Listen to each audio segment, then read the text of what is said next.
Okay, Sports Radio, 88.9 Villa FM. Yes, you're welcome. It's a wonderful Sunday afternoon. This is Football Live. Wow, how are you guys doing? We're doing awesome. Tony, right? Are you doing great? Yeah, you're looking yellow today. It's good to be here. You had to wear this today. Why? No.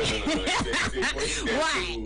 Okay. Okay. I mean, I'm well, a native now. You understand? Like I know, I picked my crystal ball. I think I resemble Arsenal fans don't agree us here. I'm sure they buzzed you too on Twitter. As in, oh my goodness. Oh my goodness. You're still learning. But there was a moment when I looked at Pep, it looked as if the guy was like, Chai, I created a monster. You know, that kind of feeling. But I think he never believed that Arteta was going to beat him yesterday. Well, yes, he did. I didn't believe that Arsenal were going to do it. Going into the fixture, they were going to the Dogs. True. And I think the most crucial part of that game was the first 15 minutes. Somehow they weathered the Manchester City storm, and there were mistakes here and there by the Arsenal defenders, from Bellerin to Squadron Mustafi, even David Luiz. Somehow Arsenal survived those periods, and they got the first chance of the game. And you'd wonder, this miss by Pierre-Emerick Aubameyang, was it going to hurt the team at the end of it? You know, before then there was a back hole where Alexander Lacazette had put the ball, into the back of the net. At that point, Arsenal had started to grow in confidence and stature. And then when the chance, and it was from David Luiz, when he broke play in the midfield and he threaded the ball to Pierre-Emerick Aubameyang, eyeball to eyeball, he fired, the ball straight down the throat of Ederson. That chance, I thought it was a wonderful opportunity. At that moment, it was the best chance in the encounter. You get to wonder, these people, will they come to rule this chance? And moments later, the ball was inside the back of the net, 1-0 Arsenal. What a night it was. Wonders do happen. What a night it was. like play. One win. Mikel Arteta is one win away from silverware. If he gets it right against either Man United or Chelsea, they'll play Champions League football next season, and there will be a trophy in the back. But that doesn't change anything. He's still learning on the job. He's still a learner? He's still learning. Wow. He has not arrived, though. He has to do it again and again and again. Pep Guardiola did not arrive overnight, too. Jurgen Klopp did not arrive overnight, too. Arsenal fans, but it's not every day you find a coach beat Pep, though. And beat Klopp. They are saying, no, that's not what they are saying. They say beat Klopp on Wednesday. That one, I don't know. See, if a team, in the game yesterday, Arsenal had 4 chances and scored twice. Is it 4 or 5 and scored twice? And then they had 29% of the ball overall. Very rarely do you have that kind of match, one against Liverpool. Now, God saved them against Liverpool. I don't know what happened there. I don't know. Edison and Virgin van Dijk, I don't know what they did. Yeah, but kudos to Arsenal. It's on paper now that he beats Jurgen Klopp and he has beaten Pep. But now God still saved them. Now God played that match for Arsenal. All right, Tony Becca says he's still a learner. He's still a learner. FJ is in the building too. Arsenal fans are jumping up and down now. How you doing? He's still learning. I am excited for Arsenal fans, and this is the reason why I'm excited. What did they do? Yesterday. Don't let me start from yesterday. Let me start from the start of the season. Okay. I told the radio's anchor. Say Arsenal, we shock people this season. Shock! Although they were shocking us in the wrong direction. But yesterday, they shook the world. They shook all of us. How are you sure that Pep Guardiola did not say take it easy? Take it easy on him. Calm down. Don't worry. We'll come back to this. We'll come back to this discussion. We'll come back to all of this. All right. We need to go for Football Live preview show. Of course, there are games to look forward to this week today, and of course, there are games to look forward to in the Premier League. Bournemouth will be taking on Southampton. Tottenham will take on Leicester City in the Premier League, and other leagues also. Their action right there in the Serie A. You have Parma taking on Sampdoria. Brescia takes on Spal. You have Fiorentina at home to Torino, and also Genoa will take on Lecce, and Udinese are away to Napoli. AS Roma welcoming Inter Milan. Also in Spain, La Liga, you have Barcelona. They're away to Alaves, and Valladolid will be taking on Betis. Villarreal are at home. Yes, the Yellow Submarines welcoming Eibar, and of course Atletico Madrid will welcome Real Sociedad. Espanyol playing Celta Vigo. Vigo. Granada will grind things out with Atletico Bilbao. And of course, Leganes are at home to Real Madrid today. You also have Getafe in action. They will be taking on Levante, but of course Levante are at home. Osasuna will be playing Mallorca, and of course Sevilla trying Valencia. Yes, all in La Liga for today. So let's quickly go for Football Live Preview Show. After that, we'll get back, and of course we'll take a look at yesterday's Arsenal win against Manchester City. Stay tuned. There can only be one. Sports Radio, 88.9, Brilla FM.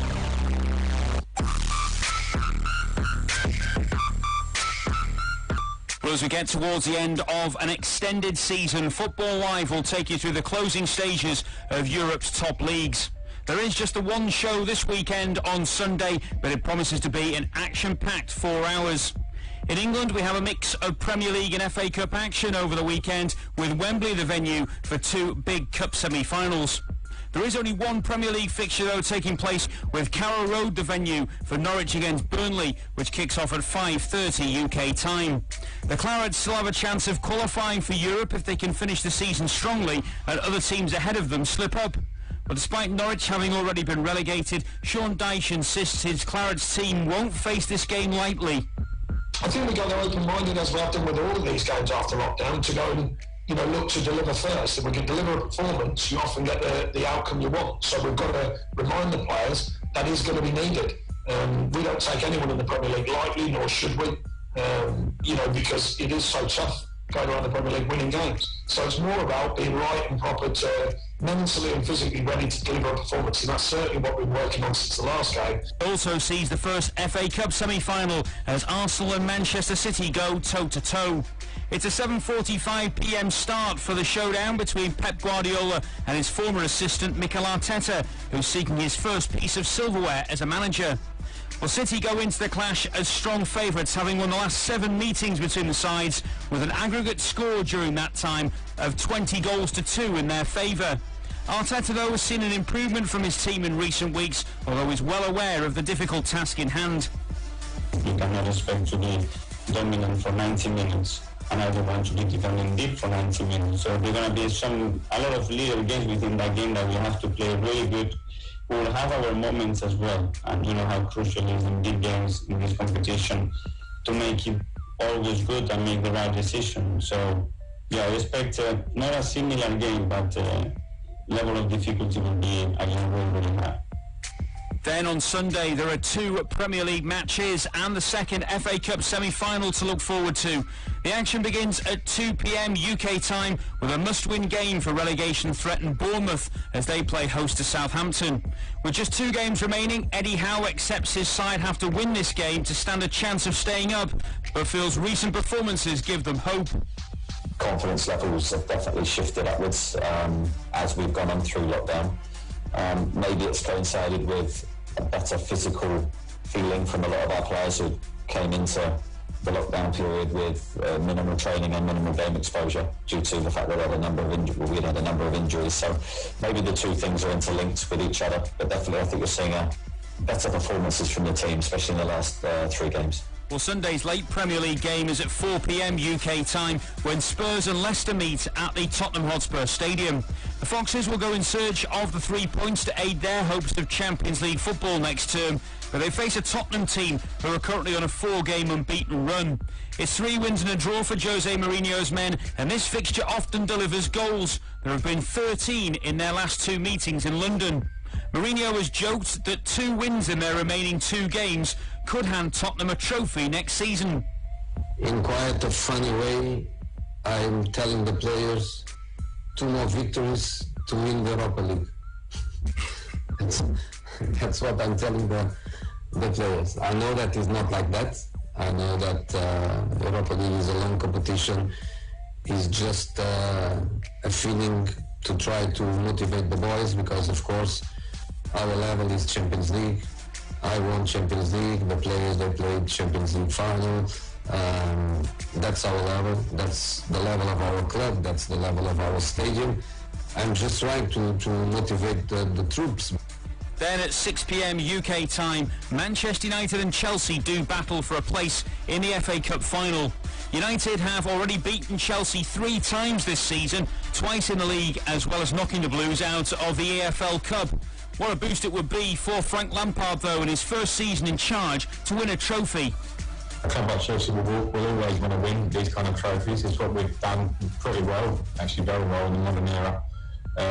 And of course it feels like we're in a slightly different position this year because of the circumstances of the season, but we have an opportunity and it's up to the players and ourselves to make the best of it on Sunday. But we're playing a very good team, we know that, they're in good form, and whoever would await us in the final will be a very good team, so the work is to be done. There are then 3 Premier League games taking place on Monday, with Brighton facing Newcastle and Sheffield United up against Everton in the early games. Then at 8:15 UK time, Wolves continue their push for Europe when they play host to Crystal Palace.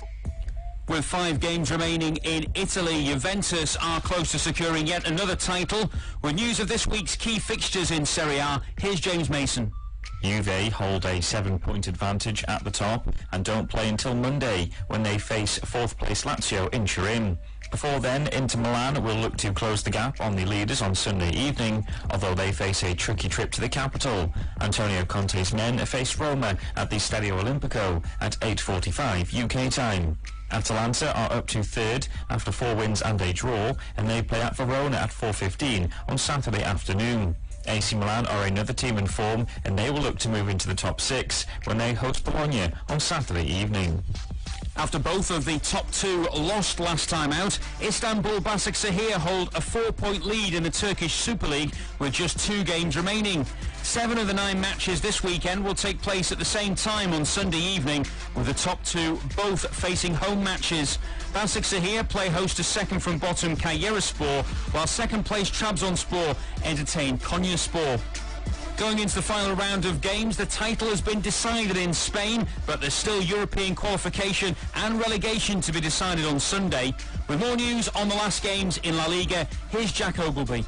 Real Madrid were crowned champions in midweek and can now have a big say on who stays up and who goes down. Zinedine Zidane's men are away to 3rd from bottom Leganes, who are a point adrift of safety, chasing Celta Vigo, who themselves are on the road at already relegated Espanyol. At the other end of the table, 4 teams in Real Sociedad, Getafe, Valencia and Granada are still battling it out for Europa League qualification. The standout fixture sees Valencia travel to the Ramon Sanchez Pizjuan to face Sevilla, who have already secured a Champions League berth for next term. Our featured game on Football Live involves runners-up Barcelona, who are away to Alaves at 4 p.m. UK time. So make sure you join us for Football Live on Sunday for a packed show with top action and analysis. Bobby Jackson and Chris Rivers will take you through all the action from 2 p.m. until 6 p.m. UK time. And as ever, of course, you can take part in the show by contacting the team via Twitter on the hashtag Football Live. That's hashtag Football Live.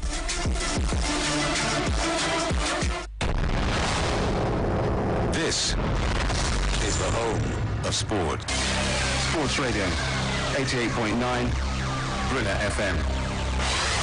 Football Live, our proof. Sports Radio 88.9 Brilla FM has gone beyond one league.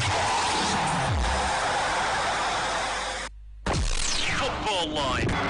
Be part of the biggest football package on radio. Football Live on Sports Radio 88.9 Brilla FM. Send your comments now to our Facebook fan page, Sports Radio Brilla FM. Our Twitter handle at Brilla FM 889 with the hashtag Football Live or email footballlive@brillafm.net. Hurry now, send your comments and be heard.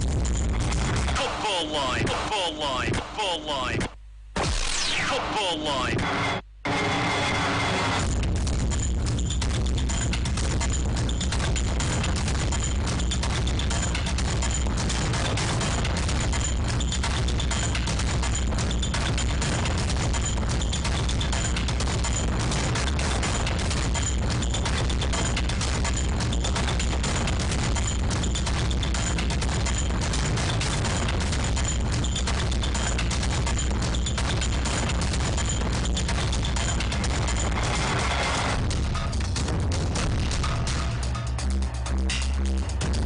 Okay, right back at you. It is still Football Live. Yes, so we just had to give you the Football Live preview show just so you can look forward to so many things coming up from 2 p.m. That's when, of course, the guys in the UK would actually carry on from there. But, of course, not forgetting, aside from Premier League action that will be happening, I already rolled out the fixtures, Southampton taking on Bournemouth, and, of course, you've got Tottenham taking on Leicester City. Another game to look forward to is the Manchester United versus Chelsea game in the FA Cup that's going to be coming up later on this evening. So we'll take a look at the FA Cup game from yesterday.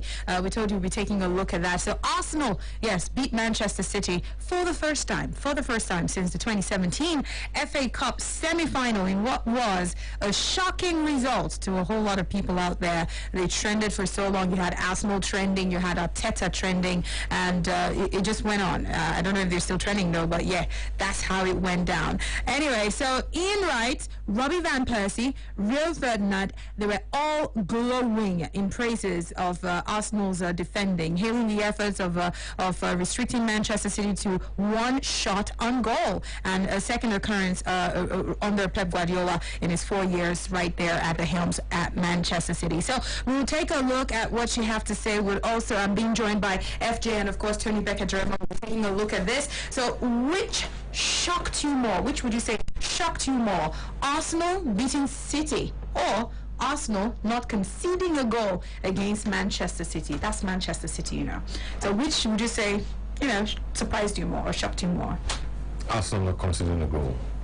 How they weathered the storm in the first 15 minutes remains to be seen. There were chances here and there for the Manchester City team, and somehow they failed to breach the Arsenal defense. That obviously was a surprise. And after they steadied the ship, they went on to, of course, assert themselves, score 2 goals, and win the match.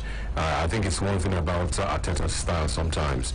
Either he starts brilliantly or he ends, poorly. Okay. There seems to be an imbalance.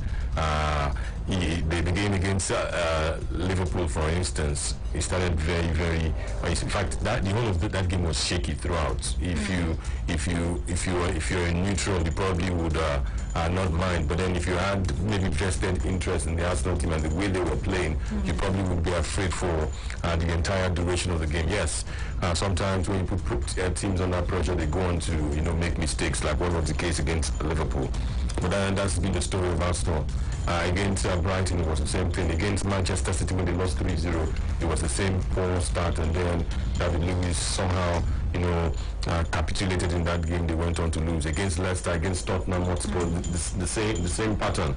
And that's why I'm insisting that Arsenal fans should really not celebrate as yet. Yeah, the signs are good, but you sometimes will not be this lucky. You will not be this lucky back-to-back, but kudos to the Arsenal team. Let's see what they will do when they reach the final. But those first 15 minutes, how they did not manage to concede remains to be seen.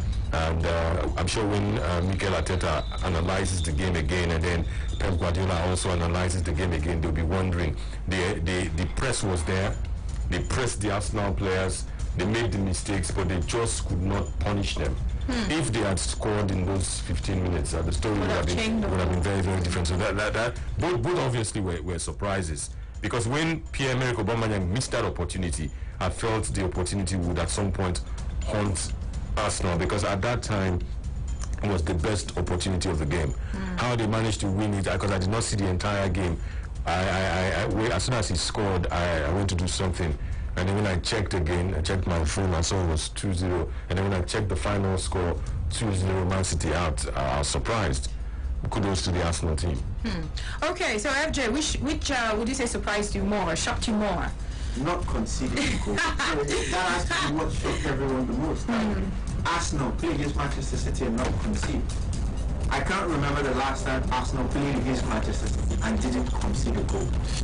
I can't remember, and the defensive discipline, you have to give it to Mikel Arteta for learning, and you also have to give it to the players, especially David Luiz, he's in Maitland Niles. I was afraid when I saw the starting lineup, especially when I saw Maitland Niles playing on the left-hand side of the midfield. We know he's accomplished on the right, we know he can play as a central midfielder, but I've not seen him on the left. And when the game started, you kind of saw a little bit of the limitations, because he has to be changing the ball to his right foot every time he went forward. And, you know, but as time went on in the game, it was more about his contributions defensively for Arsenal than, you know, going forward. And then you talk about the goal, how they patiently passed out from the back, and we had about 10 players involved until that goal, 18 passes to be precise, you know, till they scored that first goal. And then after that, they had to weather the storm. For the first 15 minutes of the second half, I was very pensive. I was thinking, okay, what if they conceded this point? And that was the only time they had a shot on target, when Riyad Mahrez hit that. And that is actually the fascinating part. That Manchester City played 90 minutes and had one shot on target against Arsenal. So what do you think was really responsible for that? What did Arsenal do differently? They wanted it more. I think they wanted it more. The players wanted it more. David Luiz had a point to prove. They crossed the team just a month earlier. It was exactly, you know, a month and a day ago since that 3-0 loss, you know, at the Etihad. And I think that was enough motivation. And the other players as well. Kieran Tierney is looking like a bargain for 25 million euros. You don't get a lot of 25 million euro bargains. Scott Mustafi was his usual a short sell. And then you have to give it to Granit Xhaka, who's seen hell this season and still keeps putting in masterful performances at the center of the midfield. He literally put Kevin De Bruyne in the back of his pocket, and De Bruyne had to go wide because he couldn't play, he couldn't influence the game. And because Pep Guardiola saw the way it was going, he didn't feel the need to put Bernardo Silva because he obviously knew that Arsenal seemingly had answers to everything that... It's a good thing you mentioned the name of Granit Xhaka. Last October, when he had all those problems, when he swore the fans and then he was stripped of the captaincy, I think I was one of the few people that you know, ran to his defense. He remains Arsenal's most intelligent player, their best passer of the ball. People tend to get carried away. Some people, maybe, you know, people jokingly say players have a different kind of anointing. What some players ordinarily will get away with, Granit Xhaka will not get away with. And it's only a matter of time. I think Arsenal fans are gradually appreciating his leadership. Even though he's not wearing the captain armband, he's still leading the team.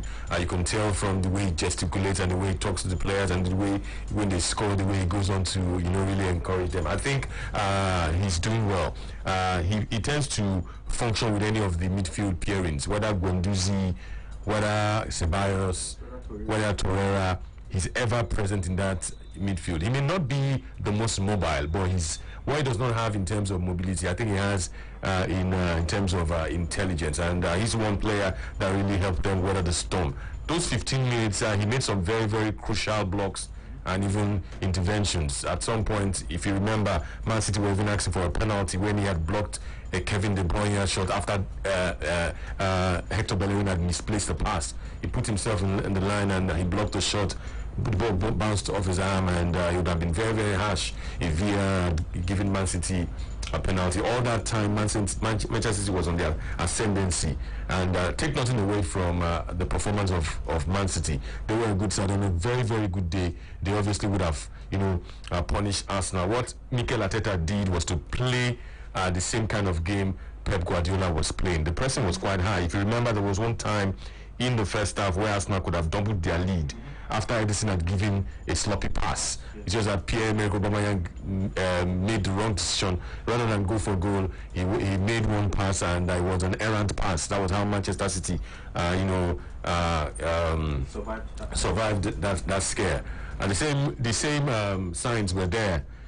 When you press well, it's just that sometimes Arsenal don't get the pressing. I like the way Liverpool press. When Liverpool press, they press with a 3. The only players that press very well for Arsenal are 2. If it's not Eddie Nketiah, it's Lacazette. Pepe does not press. Aubameyang does not press. If only those 3 could press well, just like the way the Liverpool front 3 presses, they would commit. Aubameyang presses, but not as well as Lacazette, because I've seen Aubameyang score because he pressed the Watford goalkeeper. Nketiah scored because he pressed the Southampton goalkeeper. And so far, so good. You look at the changes that he has done. He's learning, and he's learning fast. If they give him time, and if they allow him, he signed 2 players now. He signed Cedric Suarez and Pablo Mari. Maybe by the time he uses 2 or 3 transfer windows, maybe he would get where he ought to be. You can see signs that he's a man managing the team. He's trying to put his foot down, no matter what Mesut Ozil is saying on social media. Even as former teammates, Arteta has stood his ground. Mesut Ozil has been tweeting that he's ready to play football, but somehow he doesn't make the matchday squad. Matteo Guendouzi is proving to be a hothead for the Arsenal team. Had a problem with them when they were in Dubai. He got axed from the team, and in that game against Brighton where they lost, since then he has not returned to the first team. So he's showing some level of authority in the dressing room. It's good. Let him continue to learn. By the time they give him more money, you'll be able to judge him fully, how much he has learned maybe after a season or two. But make no mistake about it, he's not arrived. Those signs are still there. It's work in progress. But he's learning, and he's learning very, very fast. It's still a baby coach. Okay, so you had to just take that swipe. It's a baby coach. 07000000889. Do call us up and join in on this conversation. I would like to hear from you. Here's a trick we find you on Facebook. Says, hello guys. I think both of them actually shocked me. But more shocking to me was the clean sheet Arsenal kept yesterday against Manchester City. Manchester City could not even get a shot on target. David Luiz actually proved himself to the world why he's the best defender in the planet. Yo, bruv, take it easy. Festus Mwedu, he says, beating Manchester City and not conceding, and City one shot on goal. Man, this shocked me. Gift says, I was so shocked that Arsenal leaky defense could not concede a goal. Even restricted Manchester City to just one shot on goal. That to me was unprecedented. We'll take this call. Hello. Welcome to Football Live. How are you? Hi. Good morning, ma'am. Good afternoon. Good afternoon. afternoon. Good afternoon. First time caller. Okay, let's go. What's your name? This is Chelsea fan, Starman. Starman. Yeah. Your real name, sir? Real names only. Thank you. My name is Stanley. Okay, thank you. Please go ahead. Yeah. I'm a big for life. Chelsea for life. Okay. I want to predict Chelsea will beat Manchester United by 3-1. You are keen into what Arsenal did, Abby? Yes, I mean Chelsea and Arsenal always have that relationship to play final. Look at you want to face Arsenal? Yes, I want to play Arsenal in final because they are always easy for us to beat. We beat them 2 years. We beat them 2 years ago in Europa final, 4-1. Oliver Giroud scoring, and he repeat himself again 2 years later today. Okay. If that were to play out, Chelsea Arsenal, a different Chelsea is what we see. A different Arsenal too is what we see. How do you think that would be? Arteta has faced Chelsea twice this season. With 10 men, they managed a 2-2 draw at Stamford Bridge, and a game that was ruined by perhaps VAR. Chelsea were lucky to beat Arsenal in the first leg, because if Jorginho cost a foul in that game, it was the same Jorginho that went on, to score. Was it the equalizer or the winner in that game? So Jorginho had no business. On the field of play that day. On the strength of that performance, that was the game Arsenal shouldn't have lost, actually. If that's the kind of performance Chelsea brings up in the final, if they make the final, they may not win that game. This is not the first time Arsenal and Chelsea will play in the final. I remember some few years ago they met in the final. Was it Costa that got a red card in that game? Ramsey and, if I'm not mistaken, Alexis Sanchez were the goal scorers for Arsenal that day. It was 1-1 at some point, and then it became 2-1. It's going to be an interesting final. They're playing in London. They're playing inside the empty Wembley Stadium.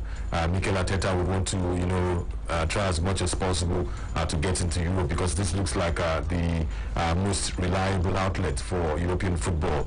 Burnley not helping matters, Sheffield United not helping matters, Wolverhampton Wanderers not helping matters, Tottenham Hotspur not helping matters. So if it was the case of just one team in front of them, you can easily say, okay, this one will falter. But look at the teams in front of Arsenal.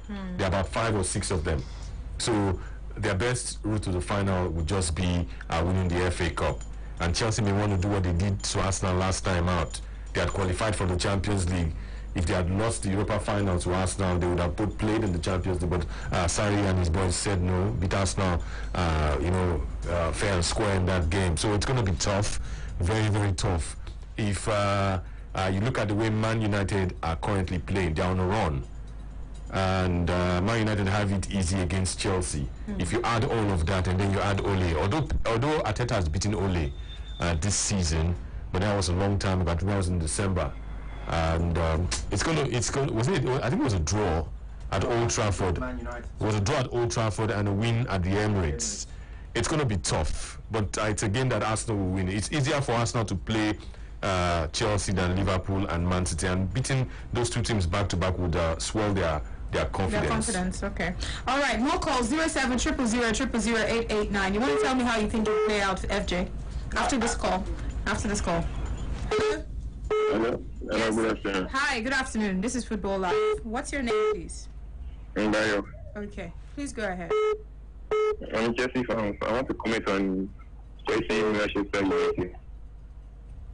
We're not talking about that right now, though. We're just talking about Arsenal's game from yesterday. The game is very tough because I do believe that Arsenal can beat Manchester City. Because I didn't even believe that Davido fell down, prove himself, and what's going on yesterday. Because I really support Arsenal to beat Manchester City. Okay. Yesterday. Oh, wow. Okay. All right. Thank you so much. Yeah, so FJ, let's hear you. Me, I feel Arsenal won the FA Cup anyway. Already? I mean, come on, just from this game, just from winning City. There's some games you win, and once you win in the semi-final, you know that you're going to win the title. Let me be honest. Well, for example, I give instances. Chelsea last in the Europa League semi-final. As much as most of us probably were behind Arsenal and behind Emery, you look at that game, the semi-final Chelsea played against Inter and Frankfurt, and the fact that they had to fight for that result. There's some games that hold more importance in the final than the final, and then when you get to the final, Pep Guardiola said before yesterday's game that he finds it more difficult winning in semi-finals than winning in finals. Some games are just more difficult, some games are just the defining moments. Tottenham came from behind to beat Ajax last season. Liverpool came from behind to beat Barcelona last season. But there was a game that carried more importance, more significance, and it put a lot of wind in the sails. That was what happened to Liverpool in the final against Tottenham. That gave them the confidence to be able to play the way they played, that even if they played so bad, they would get the result. And I think that is what is going to happen, because I don't see a masterclass today from Chelsea or Man United. I'm just going to see a game where two teams are going to have a go at each other and someone's going to get to the final. Arsenal are playing with a lot of desire, a lot of passion. They want it more. You can see it on the face of the players that they want it more. And I think that is looking like a manager where if you help him to the final, it's going to help you win the final, just like Pep. Wow. Okay, we'll take some calls. 07000000889. I'm going to be reading also from Facebook Live. I know people who have said a lot. This is Bucci.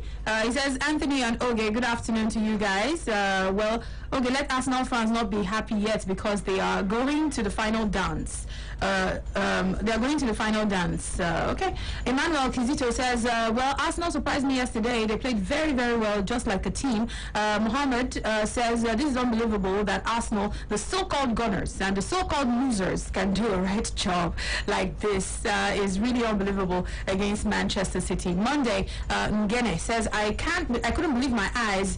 Thumbs up to Arteta and his boys. Okay, let's quickly get some more. Ayobami or Layode says, most shocking was my Arsenal clean sheet and able to cage Manchester City to one shot on target. Benjamin says, good afternoon, Brilla FM. For me, Arsenal to win Manchester City 2-0 is a big surprise because from the time Manchester City, they are trying to reach final. I don't get that. It says, okay, City are we're really trying to get to the finals. Okay, all right, we'll get more calls. 07000000889. How are you doing? How far? Welcome. Hello. Please do the right thing so that we can hear each other properly. It's phone line. Yes, sir. Lost the connection. So, Ibokwe says, good afternoon to you guys. FJ, Tony, and Oge. Man United will win this night. City's luck is just against them. Was it luck? He says it's luck. That it was just luck that was against City yesterday. Well, in football, there is luck. There's element of luck, and sometimes that element of luck can be the difference between a draw and a loss, and even a win. There were moments where they were unlucky, And there were moments where, of course, Arsenal were also very, very lucky. If you add all of that, the luckier team indeed won. That's not to say that Arsenal did not play, because they did their bit of play, and also they did their bit of defending.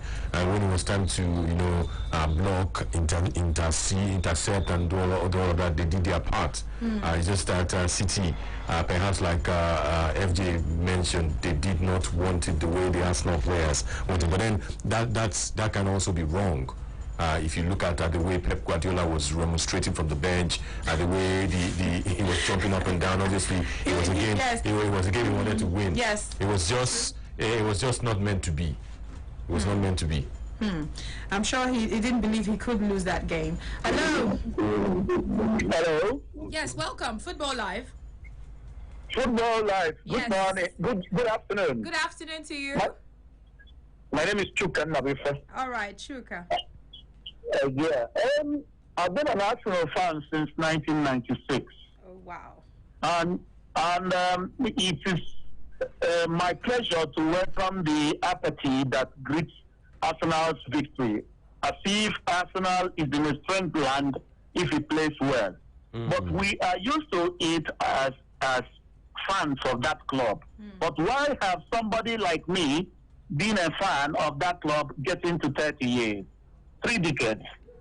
You should ask yourself that. And I am not thinking that I don't know football. I happen to be also a critic. Now, listen, my sister, and your colleagues in the studio. We're listening. What Arteta played is actually what is lacking. Hello? Chuka. Yes, hello? Go ahead. Yeah? Go ahead. Is what is lacking? In Arsenal's game for a while, Arsenal is very strong in the defensive midfield from the time of our captain, Fantastic. That is the Ivorian French player, to the time of even the young man in Valencia now. That is, we are used to having, even at the time as a player, we are used to having people that play like Xhaka, 3 playing at the same time in a team. And that is what they reignited when Xhaka came. When Granit Xhaka had a problem with Unai Emery, I foresaw. I told your station, but that is the one in Onitsha. I told your station that Granit Xhaka had not done well. He has not respected the coach and the fans. But if he is not given a small understanding, it will affect the team. What he did yesterday was his kind game. But I am really worried that pundits are saying Arsenal winning Man City as a feat that Arsenal couldn't have achieved. Do they really look at the football? Do they find any problem in David Luiz on the defense line? No. They may say this. Are you still there? Are you still there? Problem. Why don't they look at the goalkeepers Arsenal have? From Martinez to Leno, they have been very good. Is Aubameyang now lacking because he's playing for Arsenal, or Lacazette? What we have is the midfield play. That is the shocking factor that people are having. But I can't foresee into the game of the finals. Although I will tell you we will win it, but I am not going to foresee because Arsenal have been a butt of critics. Who would you rather have Arsenal play? Who would you rather have Arsenal play in the finals? It will be easier for Arsenal to beat Man U. It will be easier. But with Chelsea is more like a free play team, and they have the kind of unpredictability of a trial and error coach in Lampard. That's very difficult to play. But Man U, it is easier to predict. Man U, if we play the kind of game we played with Man City, we will have no less than 2 goals. Because it is a team that you can predict its midfield, and you can predict the way its strikers will respond to a game. However, none of the two teams are easy because they have things, they have a lot at stake. Not the Man City that had little at stake. That's me, but I'm used to receiving the bashing of Arsenal fans, and I have not left since 1996. Please don't leave. Don't leave. Don't leave. I won't leave because it's the best playing team. I'm telling you the truth. All right. Thank you so much for calling, Chuka. Okay. I think there's something Chuka should also understand. Going into the ties against Liverpool and Manchester City, Arsenal were the underdogs, and in reality they were really the underdogs. And that's not to say an underdog cannot bite a favorite or an underdog cannot beat the fate. It depends on your the bigger dog. Yeah, exactly. It depends on your approach, your mindset. If you base your analysis simply on statistics, there's no way Arsenal should have won the game against Liverpool. But they won the game against Liverpool, and whether or not mistakes were made, it was because Edin Ketia was there or Lacazette was there to put pressure on the Liverpool defense. That's why they caved in, made those mistakes, and went on to score those goals. After scoring those goals, Liverpool still had a full 45 minutes of the second half, maybe plus another 5 minutes. They had about 50 minutes or so to equalize. Liverpool toiled and toiled. That's where the defending, comes in. You saw the dirty side of Arsenal. The Arsenal of old would not be able to hold on. They would cave in at some point, but somehow they defended very, very well. And Arteta has learned very quickly that David Luiz plays better when he plays in the back three instead of a back two. He has flanked David Luiz with two defenders. In this case, in the case of last night, rather than put Kolasinac there, he puts Kieran Tierney in a very new position. He played as a left central defender. Kieran Tierney, he progresses well when he plays as a left back or left wing back. But he's done well. He's adjusting to life, to football at Arsenal and the Premier League, and Mikel Arteta has been there, to guide him. It's part of the learning process. So when a pundit doesn't give it to Arsenal pre-match, I think it's understandable. Yeah, of course. And then let's also not forget that some of these same pundits after the game, they've taken time out to praise David Luiz. These same pundits were the ones that almost crucified David Luiz 1 month ago.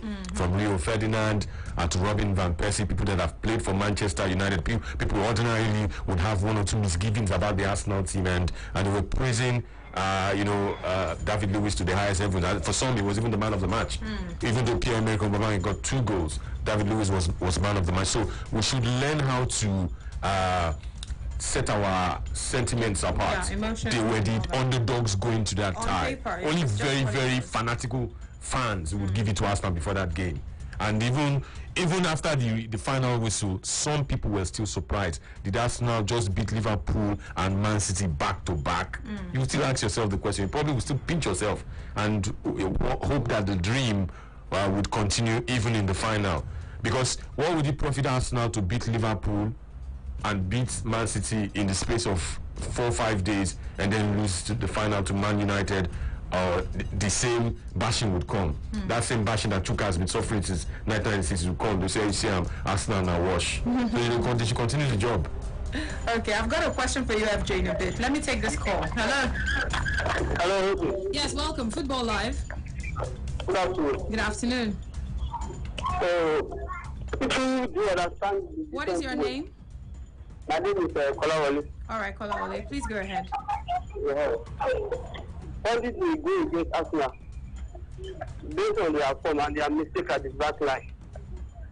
For people to understand, they judge the team based on their performances on the previous match.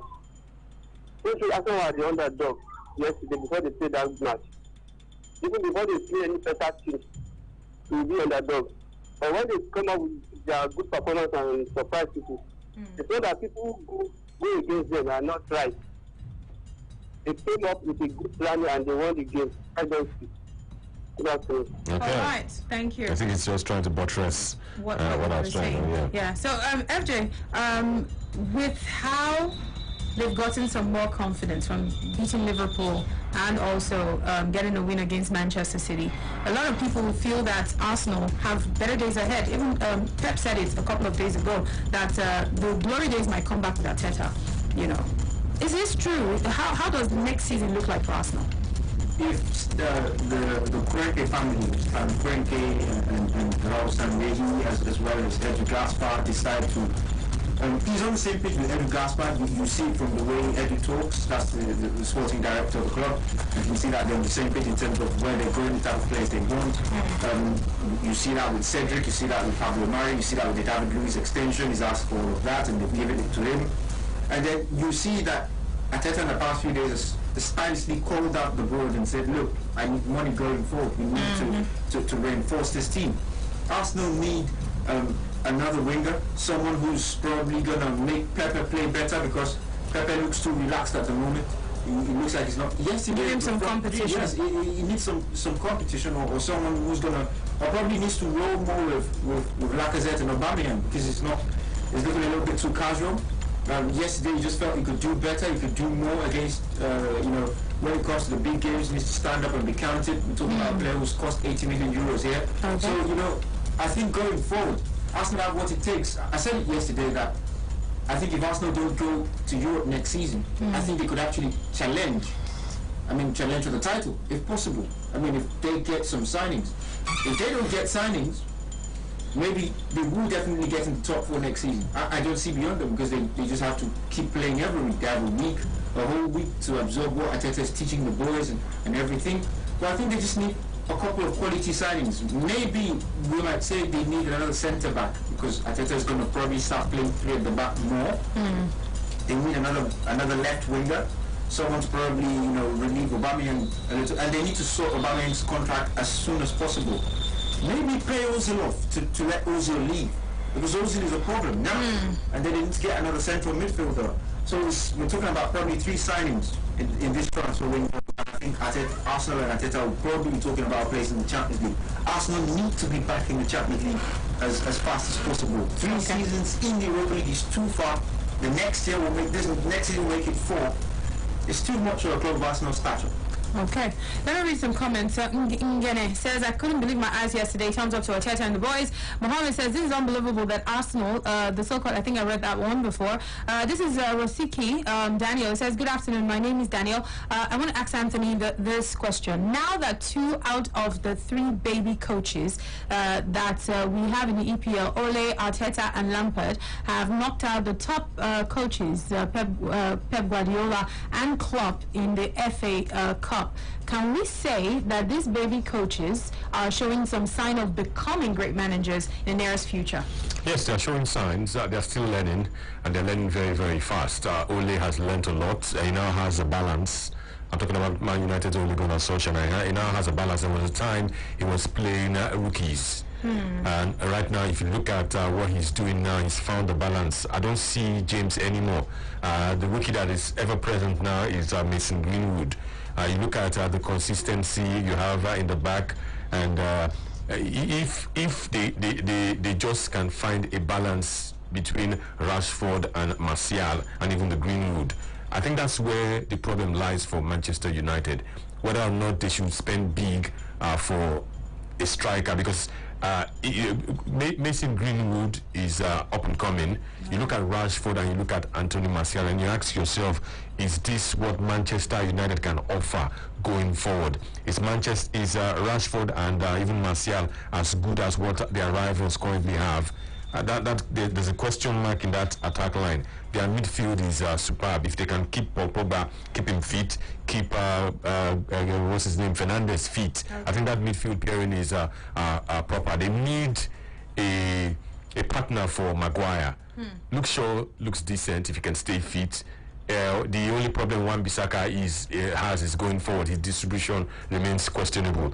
Once Ole can sort all of that out in the transfer market, obviously he can continue to improve. We're seeing a second Ole now. Remember when he was interim coach, he had a very smooth spell. The results were there. When he was made permanent coach, he began to struggle. Well, right now, since losing to Burnley, he's found a balance. Since losing to Burnley, it's been wins and a few draws. Let's see what he does tonight. As for Frank Lampard, you're not sure of the kind of team that would show up.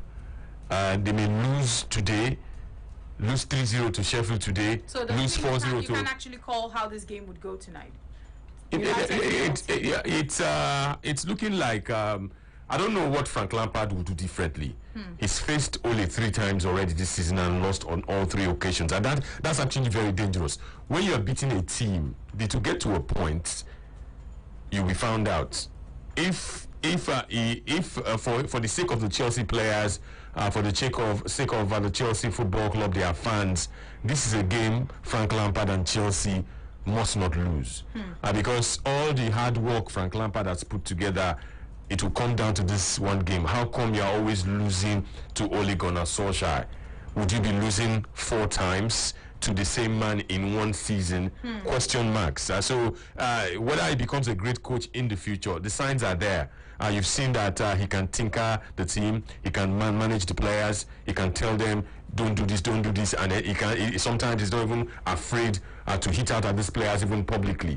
So he's obviously learned from the coaches he's worked with. So they're showing signs. Ole is showing great signs. That's why they are currently where they are, knocking on the Champions League places, waiting for Leicester City. Of the 3 baby coaches, as that person commented, Ole is above the rest? Yeah, Ole is above the rest. But they're in the same class.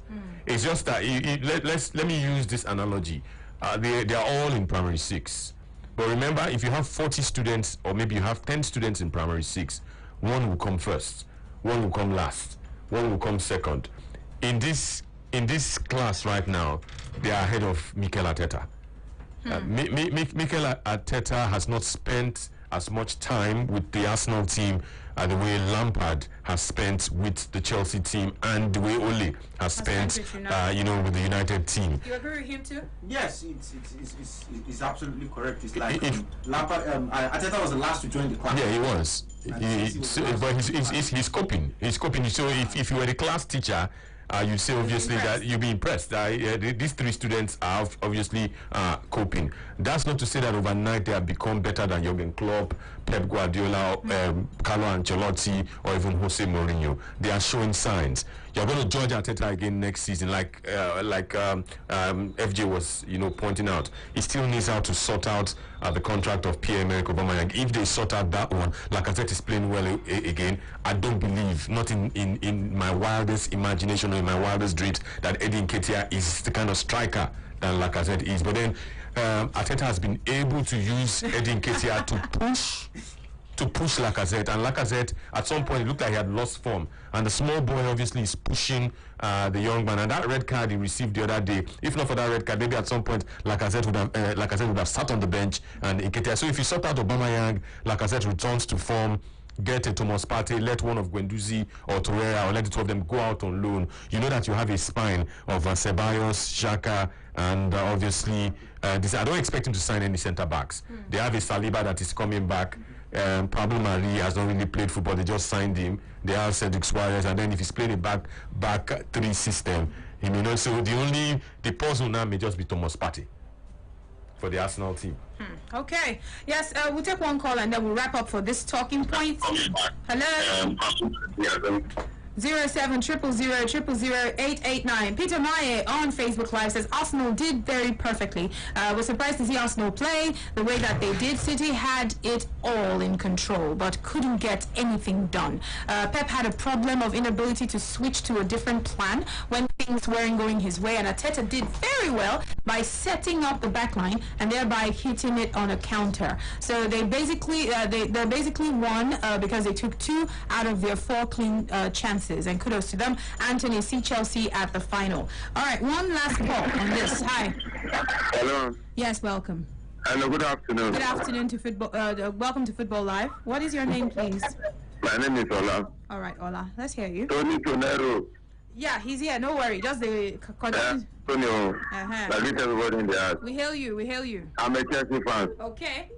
The way Tony is explaining baby coach and not coach and the time, I believe that it's only Arsenal coach is a baby coach. As in, I can agree to reason because he did not play with Arsenal before. Lampard played with Chelsea and they only play with Man U. But I believe one of all these 3 baby coach that is remaining now, baby coach will carry out the FA Cup. I believe Chelsea will carry that cup. Not Arsenal, it's Chelsea. Chelsea to win the FA Cup. Chelsea to win the FA Cup. Okay, and Chelsea to win Man U today to carry the FA Cup final. All right, thank you. I think he missed something there. All three coaches are ex-players of their respective clubs. Arteta played and captained Arsenal. Ole played for Man U, the same way Frank Lampard played for Chelsea, and he's still their all-time goal scorer. Well, one thing that is easy for Frank Lampard, all these Chelsea players at some point probably were fans of the club side, and if you enter the club, the presence of Frank Lampard is everywhere. He's their legend. He's their all-time goal. Imagine that kind of that kind of a player, your coach. Whatever he's telling you to do, he has done 10 times before. You can even be arrogant about it. Go and check the stats. Now, me score goal pass for this club. Everything this club won in their peak. I follow winner move. So once you have that kind of a coach, and he can be proud of, not long ago he retired from football. There's no Chelsea player currently that is greater than Frank Lampard. And that means a lot. What he has done before. So he could tell you, say, I don't do it before. Not be say, I not play ball. I play ball and I play ball well. They respect me. The fans respect me. The club respects me. So who you come be now? That's why a Frank Lampard would look at a David Lewis. Yes, we were teammates when I was playing. But this way they play. I don't fit tolerate him as a coach. That's why David Lewis is playing for Arsenal today. So it helps sometimes when you're a legendary player. It's also helping Arteta too, because Arteta followed win FA Cup with Arsenal. He captained this team, and not too long ago he was the understudy of Pep Guardiola. So maybe when it looks like a Matteo Guendouzi now, say, boy, what did they play? This midfield.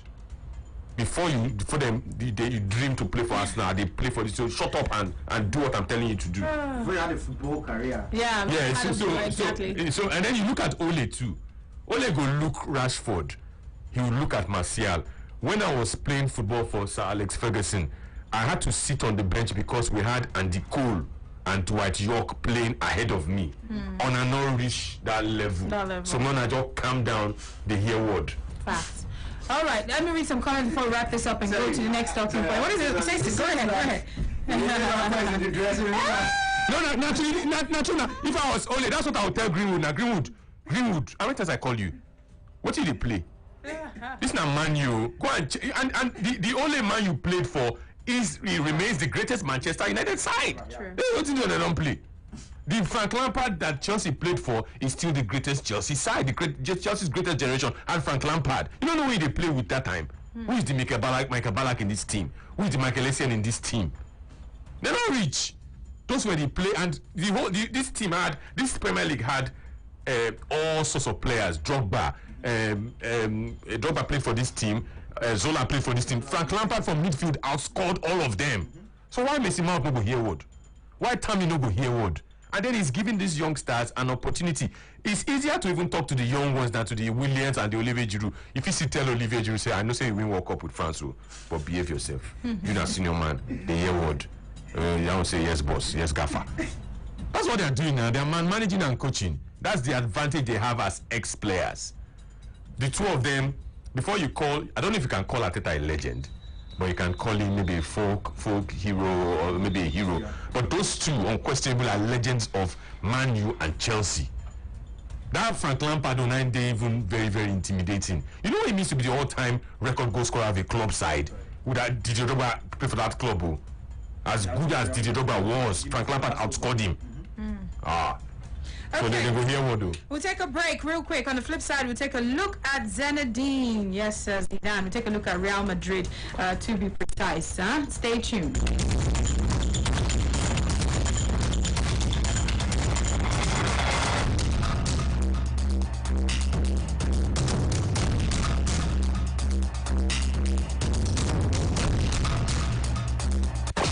Football Line.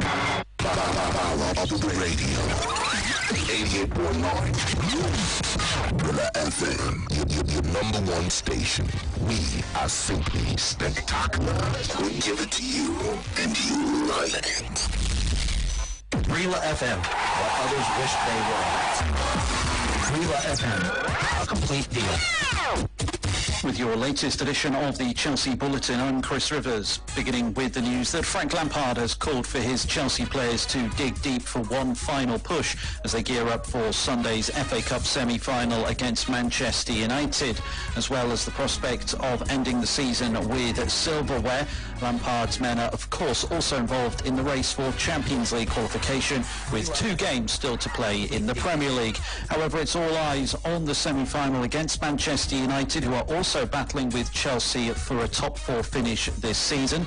Lampard doesn't believe the victor at Wembley will have an advantage over the loser in terms of who finishes in the top 4, and says his focus is primarily on making sure his Chelsea side are in the FA Cup final on August the 1st, where they will face Arsenal if they qualify.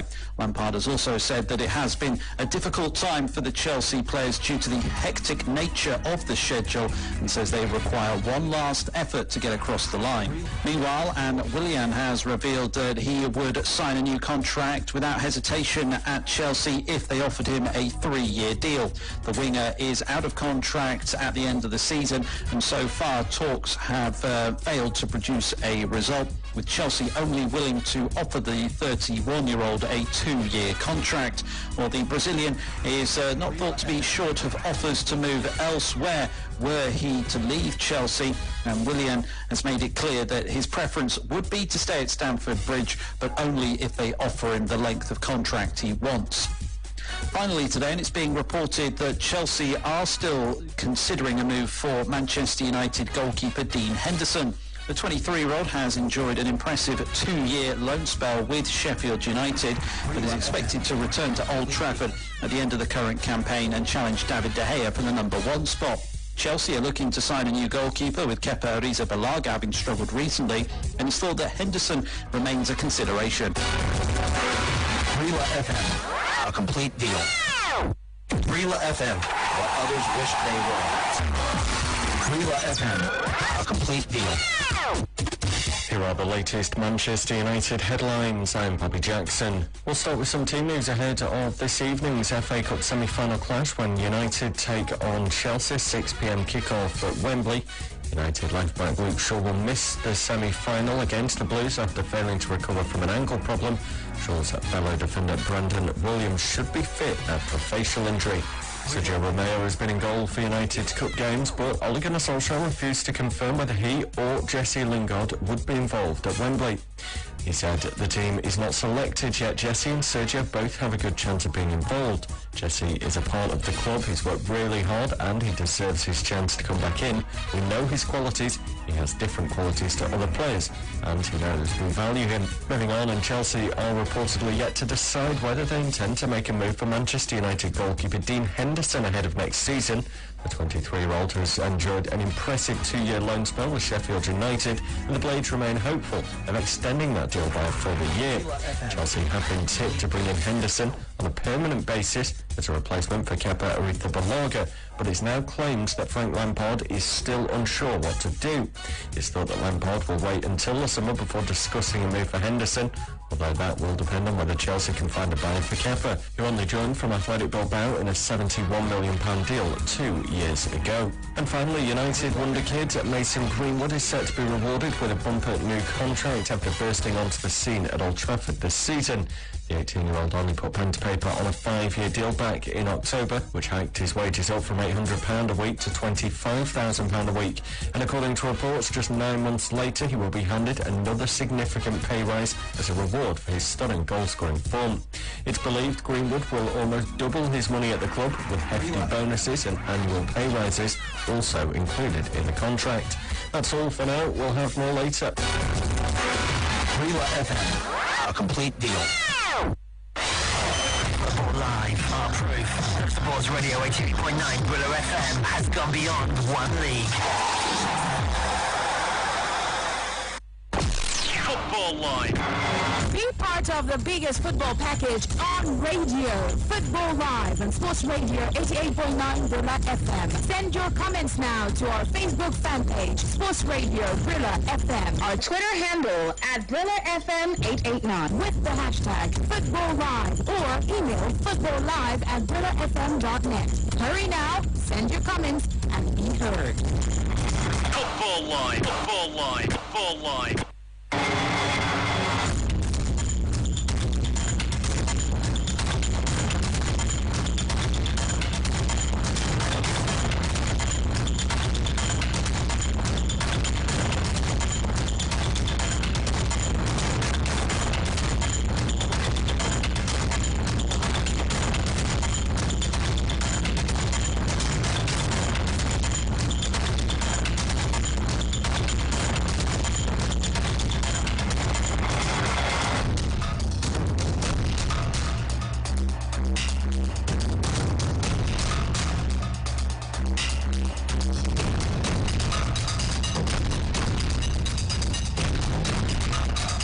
Okay, Sports Radio 88.9 Brilla FM, your champion style. Yes, we're still right here. This is Football Live. We're on to the next talking point. And of course, Zinedine Zidane casting doubts over his future. Yes, right there at Real Madrid after La Liga success. I'm just going to read a quote from Zinedine Zidane. I don't feel that. I feel lucky to be here at the club. I think about each day because this will all end one day, as it once did, and one day it will really happen. That's why I think about the day-to-day. Nobody knows what is going to happen. I have a contract. I like being here, but you never know what will happen in football. Here, things change from one day to the next, so I do not know what will happen in the future. Yes, so Zinedine, that's the quote from Zinedine Zidane, basically just casting doubt over his future. And this comes with Real Madrid still to face Manchester City, of course, in the Champions League, in August. So we really need to find out from you as we read from you on the social media platforms and also on Twitter.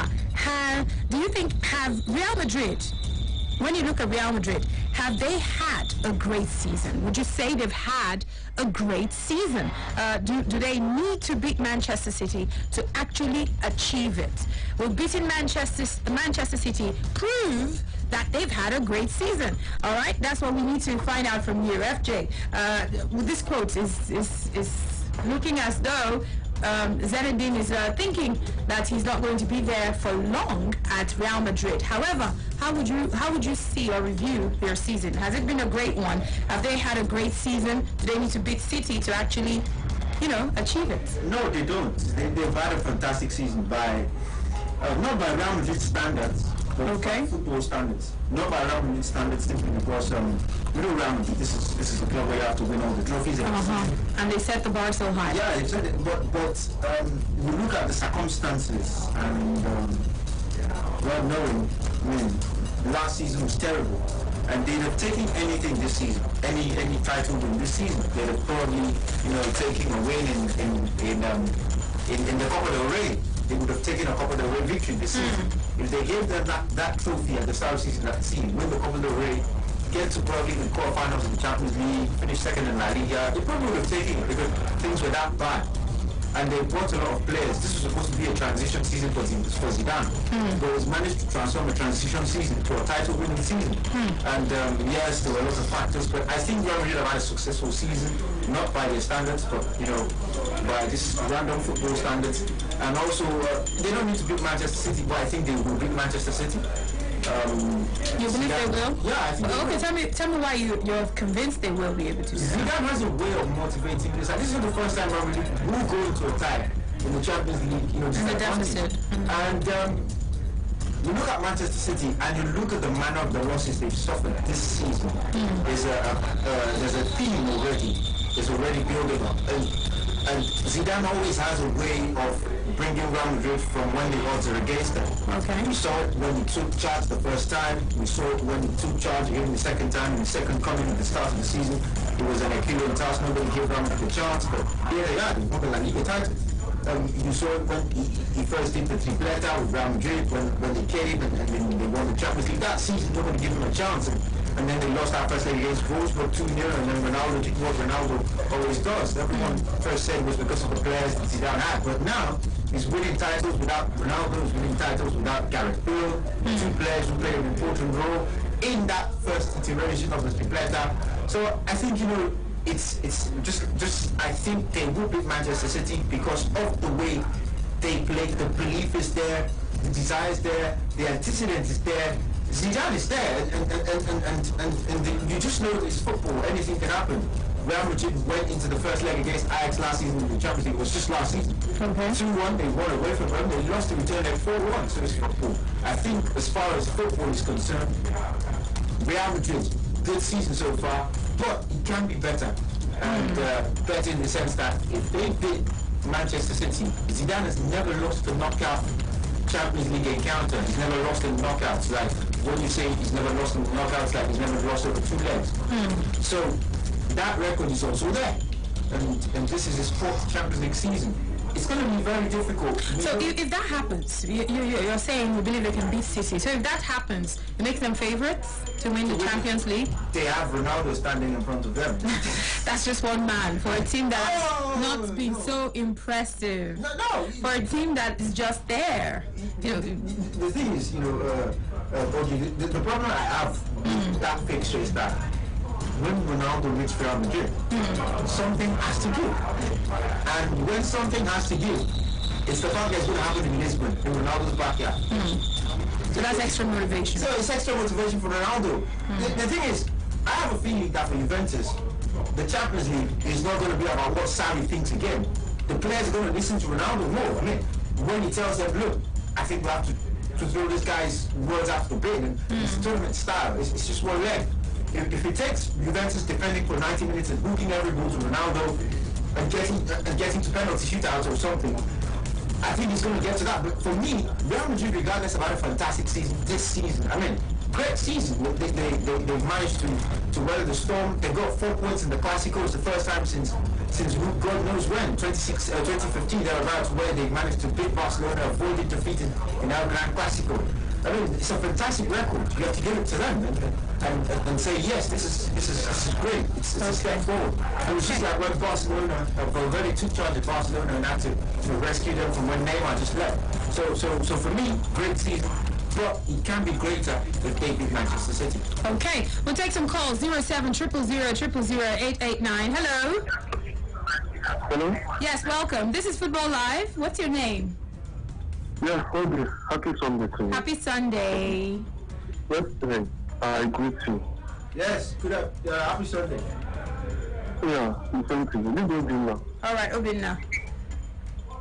I don't think, I sincerely do not think that Real Madrid, under the tutelage of Zinedine Zidane, need another thing to achieve for them to, being described as, this season to be described as successful for them. Don't forget that it's been under his tutelage that they lifted the Champions League 3 times consecutively, which remain unprecedented up to this moment. And I'm sure that one of the rationales behind his action, like being sacked in his first thing at Madrid, was it's for that he failed to meet the Spanish La Liga, as many times as possible. And having been said it now, I don't think he needs to prove any other makers wrong right now. All you need to do is probably, just make sure that he surpasses this particular stage, maybe, defeating Man City in the return leg and then qualify to the next round and finish it very well. There's nothing like pressure on him right now, because obviously he has delivered. I believe that one of the targets, I'm not so sure, but earlier in when we were doing, because I want to deliver the La Liga, which he has done now. Champions League, whether you like it or not, it's like it's a personal property. Having said it 3 times out of how many years he spent time. So there's no pressure whatsoever. Thank you so much. Okay, all right, thank you so much. Thank you. We'll take some more calls, but I'll read from Facebook Live. This is Arowolo Sheyi Ezekiel, and it says it's a great season, and winning the league after Zizou returning is a good thing, and we can improve more. Defeating Manchester City is the plan, and qualifying to the next stage. Let's go for Peter Mai, and it says not really. This is just the comments by any football professional, either coach or even a player. You don't commit the future totally to a club. Don't devalue your availability. Be sought after and become a pet. A pet? But whichever way, he still got a contract and would like to see through. Okay, but the question really is, how great has the season been for Real Madrid? Do they have to beat Manchester City to be able to prove that they've had a great season is the question. Hello? Hello? Yes, hello. Oh, sorry. Call us back. Tijani Zamani on Facebook. He says, who is Manchester City? Man City that Arsenal finished yesterday. I beg you, they are very stoppable. And this is Denny G. He says, Madrid did not have a great season to me. They only improved much more than they did last season. All right, so let's hear from Tony. We're taking a look at Real Madrid. Yes, Real Madrid. Do you think they've had a great season, or do they have to beat Manchester City to actually prove they've had a great season?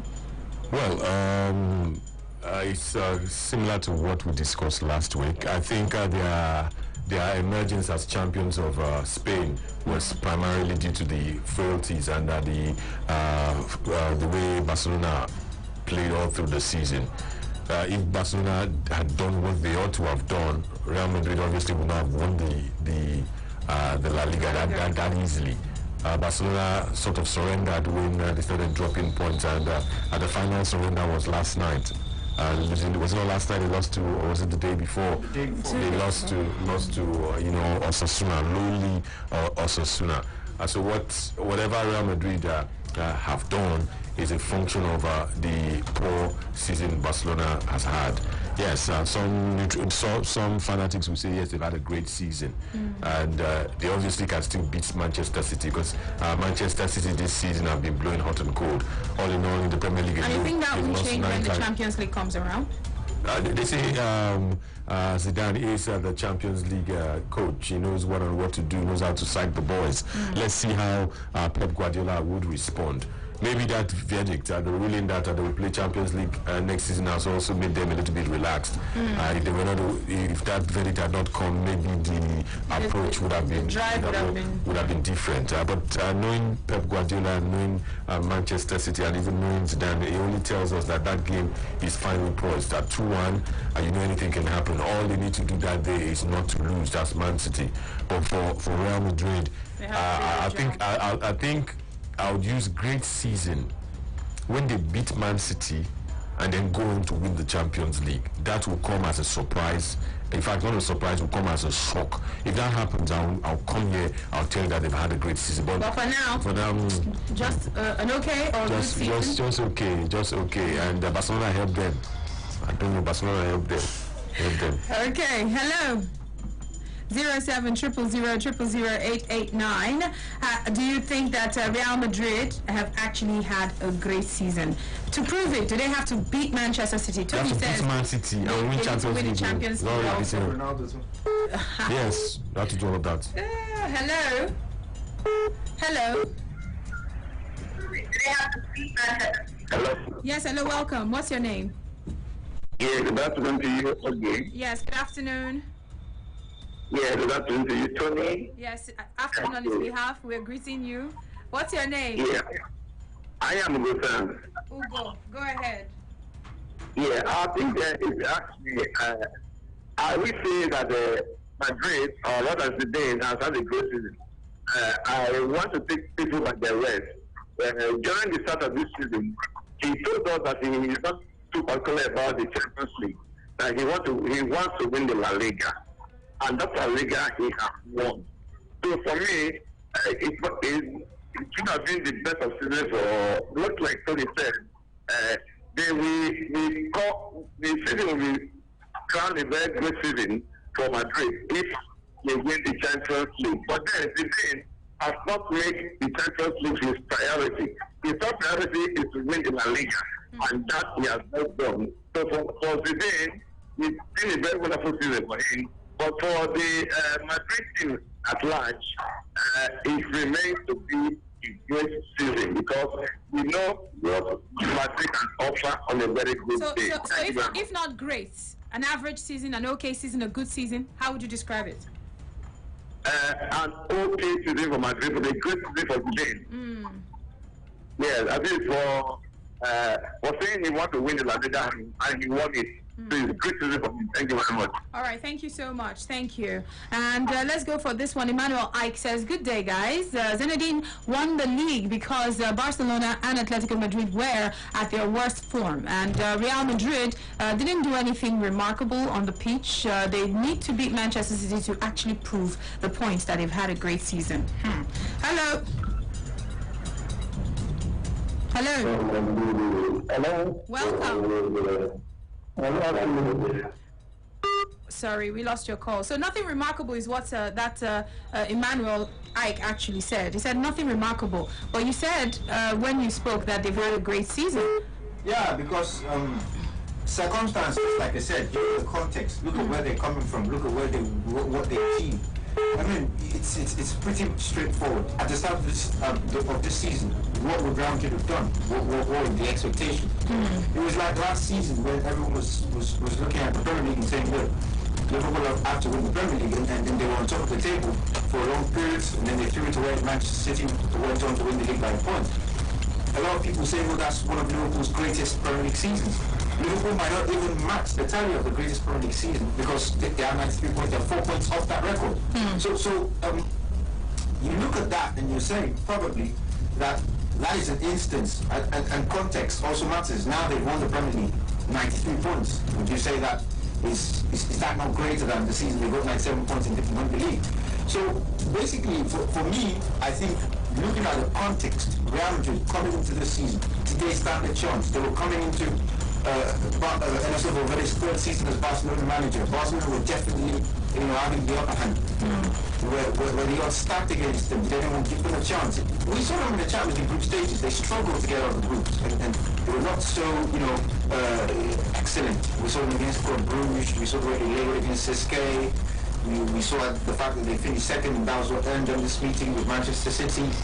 And that's why I think for me, for all of that, and then to have come back in La Liga, lose just about 3 games thereabouts, and still maintain a serious level of performance, the likes of Karim Benzema, the likes of Sergio Ramos at 33, 34, performing very well and leading them to the title, and then still managing in that same season to blend in youngsters like Vinicius, youngsters like Rodrigo Goish, giving the likes of Eder Militao, Ferland Mendy time to play, Casemiro coming into his own, Fede Valverde being discussed. And you're saying probably that this is not a great season for a team whereby some of those players are probably just playing the best football. I think it's going to be unfair on those players. And that's why I think it's a great season for Real Madrid, regardless of what happens in the Champions League. Yes, they were knocked out of the Copa del Rey by Real Sociedad, but we saw that Real Sociedad were throwing many teams' flesh this season. So for me, I think Real Madrid, context-wise coming into this season, they had a fantastic season. Great one of that. But Manchester beating Man City, I mean, just that day with Ronaldo in the quarterfinal is going to probably make it greater. Okay. Let's take some more calls. 07000000889. Hi. Welcome. Thank you for joining us. How are you? Hello, good afternoon. Yes, good afternoon. Uche. Okay, Uche, please go ahead. Yes, I think the season is a good season for Madrid, but not great season. If they had won and the league, I would call it a great season. That is in the Champions League. Madrid and the league would be a great season. But winning the league, I think that Taylor played the league winning the league. And talking about Zidane and Madrid, I think the reason why you say that is that the club, even of all the good he plays, Madrid is a club you can't produce. They can just do it at any time. That's the reason why they want his third champion. Because he thinks Madrid doesn't value all the stuff he's doing. Just that you know that I'm really working on this stuff. And when we left, you can come back when they call me. I think he might know this. I don't know. He might be for it. And about the next game, it was a surprise. Not best player in the world. Not just a pilot. Pretty first game, it was a surprise one. Thank you. Your line was not very clear. I didn't get. So such a struggle getting to make out all the things he was saying. We'll take one more call on this topic and then we'll switch to Italy. Yes, but before we do, we will be giving you a lineup for games that will be happening. But I think that has to be Bournemouth, Southampton, FJ. Yes, the South Coast Derby, and of course for Bournemouth today they have to win. And Southampton hopefully have to do the neighbours a bit of a favour so that football can stay on the South Coast. If Bournemouth win today, they move to 17th above Watford. And in goal today, Aaron Ramsdale starts, Jack Stacey, Steve Cook, Lloyd Kelly and Diego Rico start in defence. In midfield, David Brooks plays alongside Philip Billing, Jefferson Lemar and Junior Stanislas. Up front, it's Josh King and Callum Wilson. And of course, for Southampton today, coming off the 2 draws against Brighton and Manchester United, Alex McCarthy starts in goal. In defence, Brian Bertrand plays alongside Yannick Vestergaard, Jack Stevens and Kyle Walker-Peters. In midfield, Nathan Redmond plays alongside Aurelio Romero, James Ward-Prowse and Stuart Armstrong. Up front, Danny Ings, the first 20-goal season striker for Southampton this century, plays alongside Shane Long. And of course for Eddie Howe, important game as Bournemouth have now gotten 4 points from the last 2 games. Okay, we'll take one more reaction on Real Madrid. Hello? Hello, yes, good afternoon. Yeah, I'm Takesh. All right, George. Yeah, I think Madrid's performance this day, I believe they can try that is good. They can win the Champions League. And I believe that they can beat the United States. Okay. The first-time caller. All right, then. Thank you so much. Thank you. All right, we're off to the next talking point as we go to Italy. Stefano Pioli has actually revealed the moment that Milan actually stepped up a level this season after enjoying themselves, he says, in that 5-1 win over Bologna.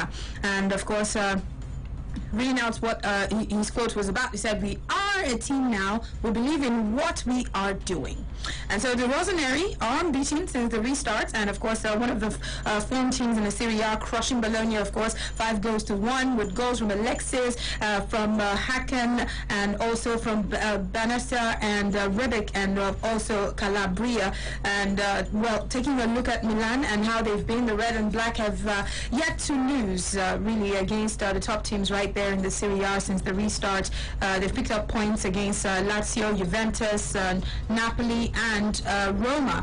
And so let's take a look at how Milan have actually done it. I think that game against Juventus was quite interesting, and of course even Zlatan had a smirk on his face. Can Milan challenge for the Serie A title next season with how they've actually done so far this season? Yes, this kind of form is good. I don't know what the future holds for Zlatan. I don't know how much of football he has left. He's insinuated or suggested that he might just move on. He even joked about the timing of his arrival at the club. He made those remarks after they had beaten Juventus, that if he had joined earlier on, perhaps by now they'll be talking about the Scudetto. And you don't want to fault him. He's brought some level of confidence into the dressing room, and that sometimes can be very, very crucial. If Zlatan stays and then they go on to get some other quality players, I think they can fight for the title. And that stronghold Juventus have enjoyed, I think that stronghold has somehow, some way begin to loosen. If you look at the Serie A this season, some teams should be pushing Juventus all the way. SS Lazio, Inter Milan, Atalanta, Napoli, and if AC Milan can continue like this into the new campaign, why not? Why not? We'd be looking at a mini league of maybe 7 teams rather than just 1 team. Before lockdown, it looked like Juventus were going to run away with the title. Somehow Atlanta found form. They rose and got as far as second this weekend now, before when, at a time where Juventus was dropping points, where Atalanta should have closed the gap. Atalanta are doing their own, Lazio are doing their own, and of course Inter Milan are doing their own. AC Milan are too far away. But the signs are there. It's just the consistency now. If they show this kind of form next season, they obviously will push. They are a sleeping giant. The AC Milan that we used to know started sleeping in 2007, and that slumber now has lasted for about 13 years, if I'm not mistaken. Maybe it's time for them to wake up in 2021. If they wake up in 2021, or they wake up later this year, and then take that kind of form to 2021, they'll push for the title. Okay, FJ, what do you think?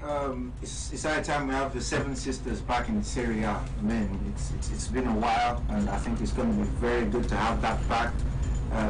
The Seven Sisters at the turn of the century were Juventus, Milan, Inter, Milan, Juventus, Milan, AC Milan, that is Inter, Parma, Roma, Lazio, as well as Fiorentina, and then now we have just one sister, and that one sister is Juventus, the old lady, and the rest are just, the chasing pack. I think next season Milan probably the reincarnation of AC Milan, since they won the title in 2011 with Zlatan in the team and H squad, with an average age of 32.5 years.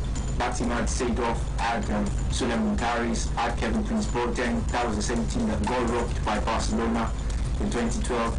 Since that season, Milan have not done anything right, and this season that they're doing things right is because they have Zlatan. I think the first thing they need to do is keep Zlatan at the club.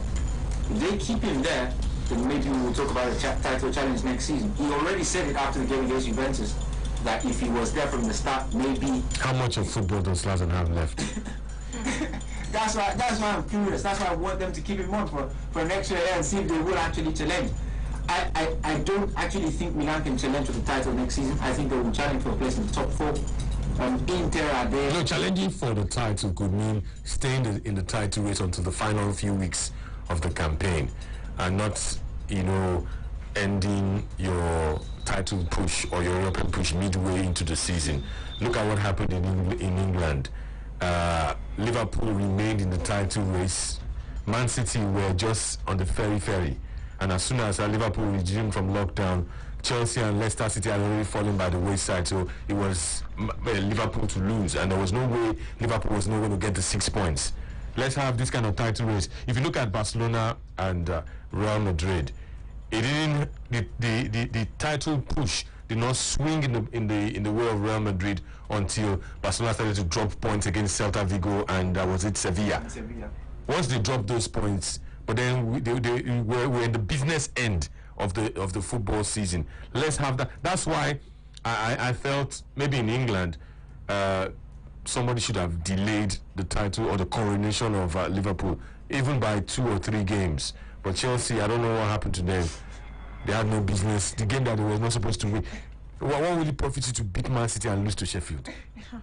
I don't understand. If you would have lost to Man City and then beat Sheffield and postpone the coronation, they just end the quarrel like that. Made everything boring. Why? I don't know why you not. That's what we want Milan to do next season. Postpone the team. How would they postpone it? They keep win your have something to play for now. This form that they are showing, they should take it into the new season, be beating everybody too. So that we'll have a time. We're not saying win the title. Postpone Juventus. Don't let them, don't be like Bayern. Dortmund. You saw what Dortmund did in Germany. Don't be like Paris Saint-Germain. Don't win it too early. Let the team reach the business end and let people still be guessing. Let there be something. The only fight they have right now is battle for top 4 and relegation. Nobody's putting. That's why Liverpool will come and play Arsenal. And Arsenal, the Arsenal feel like they cleared the doubt of Liverpool. It's because Liverpool had won the title. I knew that was where you were going. No, it's the truth. Virgil van Dijk, the thing Virgil van Dijk has not done in his career, he now did it in that match. We'll take a quick break, a quick one. And once we take this break, we'll come back and talk some more.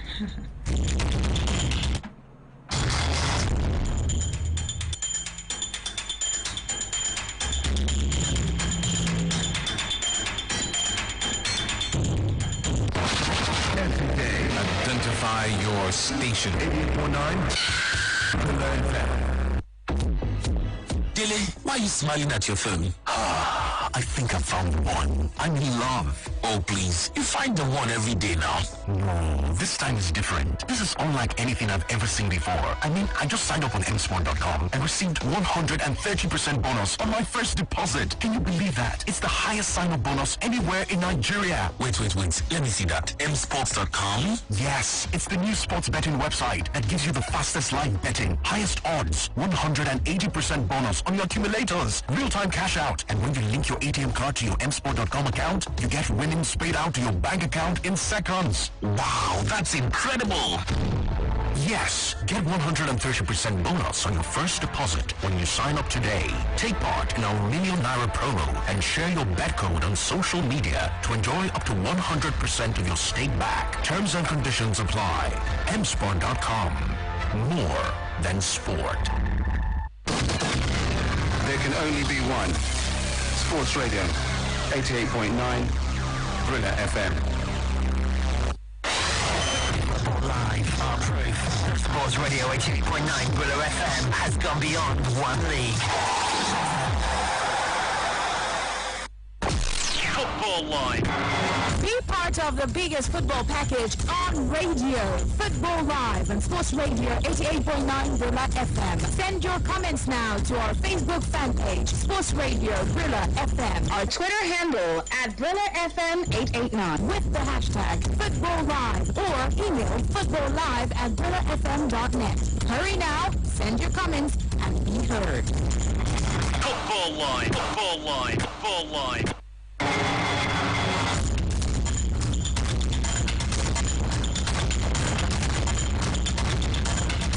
Okay, Sports Radio 88.9 Brilla FM. We're still right here, and so we are asking you, for those of you who are still trying to call us up, we want to know, can Milan, yes, can the red and black, can they actually challenge for the Serie A title next season? So we have Olumide Slim more, and it says, hello guys, I think that AC Milan has been top-notch after the arrival of Zlatan Ibrahimovic and the return of football. So with the new recruitments, they should be pushing Juventus for the title. But however, before they can do that, they need to be more consistent on the field of play. That is what they need to do. Hello. Welcome. Greet you, Odo. Yes, I greet you too. Welcome. How are you? Good afternoon, my sister. Good afternoon. My regards to FJ Anthony, yes. Yeah. Dave on the line. All right, Dave, go ahead. Yeah. I want to say that you see AC Milan. Nobody should be talking about AC Milan winning any Serie A now. A team that cannot even struggling to qualify for Europa League.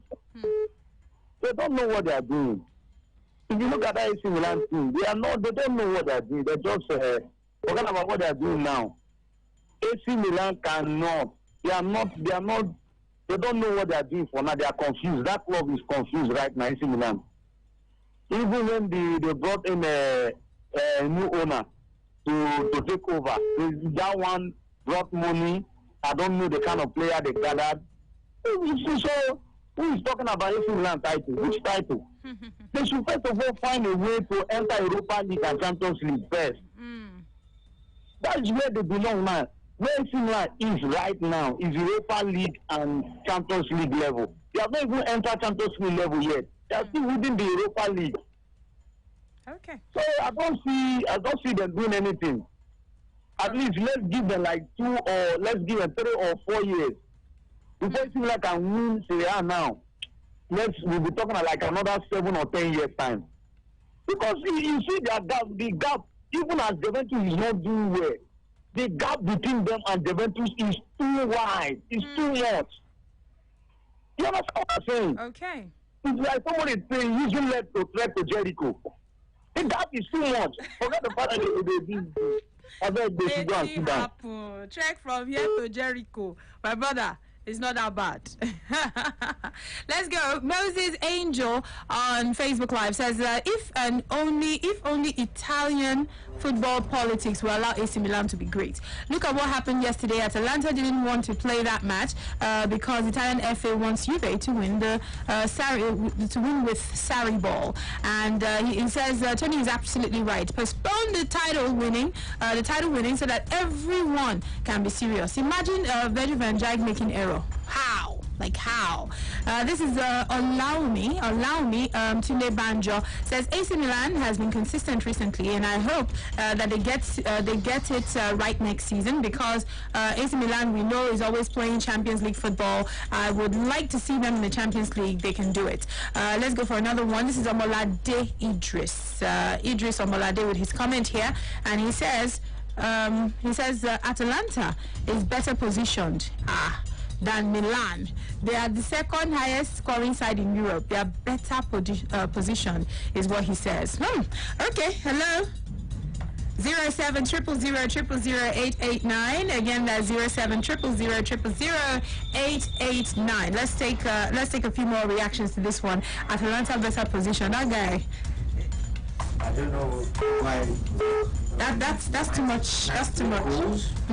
I think they're fantastic. But today you have the funds. Today you have the capacity that Milan have now. They have the ability to compete. With Milan in terms of finances and in terms of coaching. What Milan just needs is probably one or two good players to complement the crop they have at the moment. And things will set right. This is the first time that Milan are actually looking like they're going in the right direction since 2007. First time in a long while. That title win in 2010, 2011 was just Massimiliano Allegri coming in and pulling a rock out of the hat. It was unbelievable. They had an average age of over 30 years, 32.5 years, and they are left players in that title win left that season. And then you compare to now, they have a young team, an actual young team. You're talking about the 19-year-old Rafael Leao and Tevrevich, who's a World Cup silver medalist. You're talking about Akan Chanaloglu, who has been playing football at a very high competitive level since 2013. You look at Alessio Romagnoli, who is the youngest captain of a Serie A side. Captain Milan at a very young age. We are talking about Davide Calabria, who's getting better and better with every passing game. You look at Theo Hernandez, who's probably the best left back in the Serie A right now. Gigi Donnarumma, who's the best goalkeeper, by a distance in Italy. So you look at that team, things are finally shaping up for them. So maybe in the next 2 years, like you said. Yes, I think probably in the next 2 years. Next season is just to get a place in the top four. Be part of, they are now back to being part of the Seven Sisters. Before, they were not.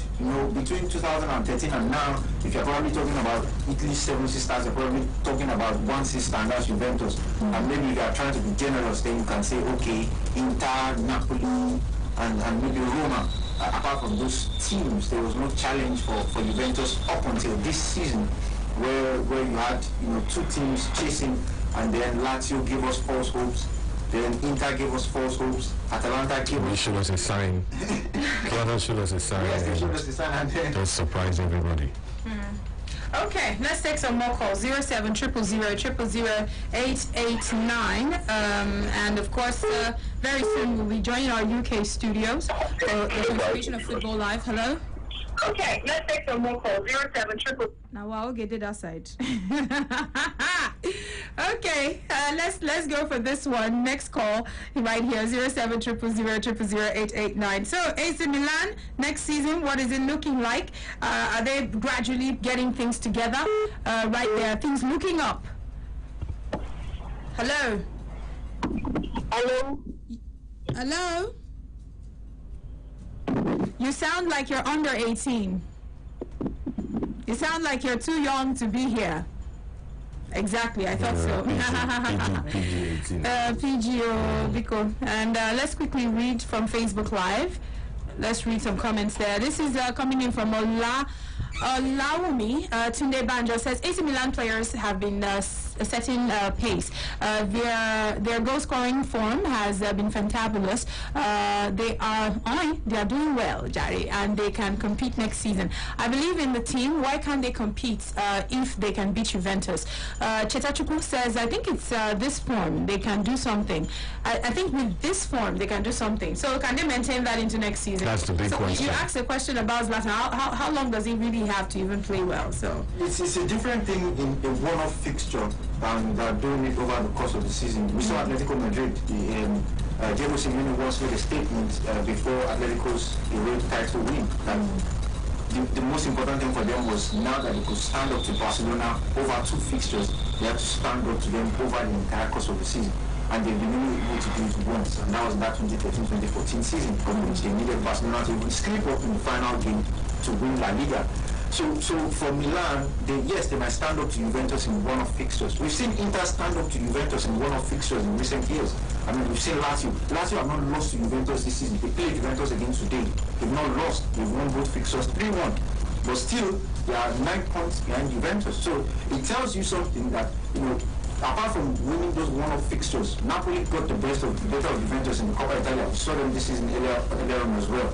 You can get better of them in one game, but what about the other games over the course of the season? Against the Spurs, against the Atalantas.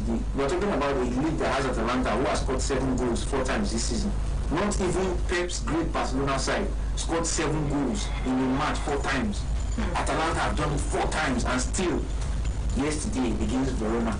The level of their inconsistency. The first time I saw Atalanta play live, because I've not really taken, I paid them attention. I saw them play in the Europa League against Everton, and in that game I think they hit Everton for 4. Yes, last season. The passage of play, the transition, I liked the way they were playing, but they faltered. They did not reach the final of the Europa League. This season they can score goals for fun. When they want to score goals, they can score goals, and when the goals suddenly dry up, they dry up like the goals dried up yesterday. Both goals were scored in the opening 30 minutes of that game. And for the remainder of the game, it was push me, I push you, push me, I push you. They dropped 2 points like that. So it's the consistency. I don't expect them to win the title next season. I want them to take this kind of consistency and this kind of form to the Scudetto next season. If you can keep Zlatan should have maybe a year or 2 left in him in terms of football. After all, in Italy, they don't retire until they are nearing 40. When Zidane was to retire after the World Cup in 2006, a lot of people were saying he was a small boy in Italy. He should come and play football in Italy. How old are you? How old are you? Come and see the likes of Totti, Buffon, still playing football, Del Piero. So let's see if he can give them a year or 2, and whatever he's telling them in the dressing room, because he never fails to remind those that care to listen that in his first season or his first coming as an AC Milan player, they won the title, and that's the last time they won the title.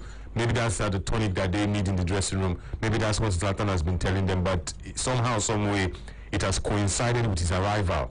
They were not playing this well, so some people can actually argue that because Zlatan joins the team, whether positive, whether negative, it has affected their form and that they are doing well. So maybe they should keep him, some lucky charm, some good luck mojo, and before you know it, AC Milan will be back where they used to be. Okay. Let's take this call. Hello? Hello. Welcome. Good afternoon. Yeah, I'm still with All right, Ugo. Let's go quickly. Let me talk about AC Milan. Okay. Yeah, I think AC Milan is a resilient team. And thanks to Zlatan, I want to say, if they can continue this momentum, I think coming into next season, they might win something, because they are in the form right now. They are the most informed team right now in the Serie A. And if they continue this way, I think them winning something up next season. Thank you very much. Okay then. Okay, thank you so much. I'm going to read some comments that we have on Facebook also. This is John Owoni, and he says, sure, they can. With this form carried into next season, I think they can.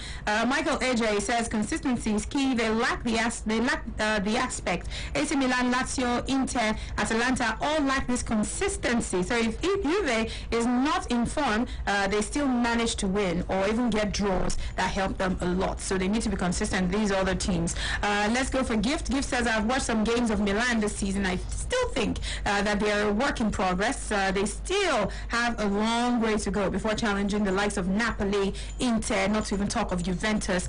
With a few new signings, they can make a challenge for the top. We'll take our last call on this one. Hello? 0700000889. Dozia Laribe on Facebook says, yes, we are on fire. Milan, it has been a while we had this type of form. Please let us enjoy the moments. Please enjoy. Revel. Hello? Yeah, good afternoon to you. Yes, good afternoon. I'm Bishop. All right, Bishop, welcome. FJ Antonio. Yes, Anthony and I greet you. Good afternoon. Good afternoon. Happy Sunday to you all in the studio. Same to you. Thank you. Yeah, I want to say that this Milan I'm seeing now, they doesn't have those quality players in the team.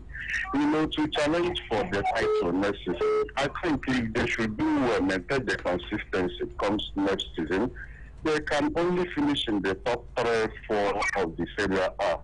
Before they talk about, wanting a serious challenge, on that Italian Serie A title, they have to get the quality players, that can push them all through the season.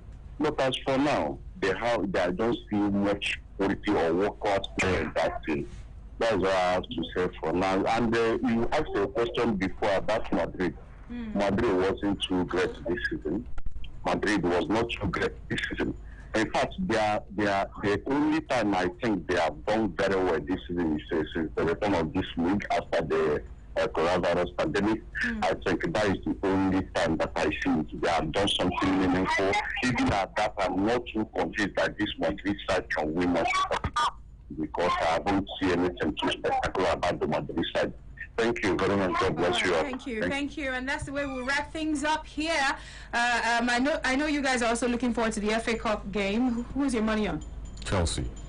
FJ, who's your money on? Okay, so I want Chelsea to win, but I think Man United are going to win. So you want Chelsea to win? You're sitting on the fence, Humpty Dumpty. No, the thing is, you look at the fact that Man United, someone gets beat 3 times this season. It has to stop at some point. Else, it needs to be.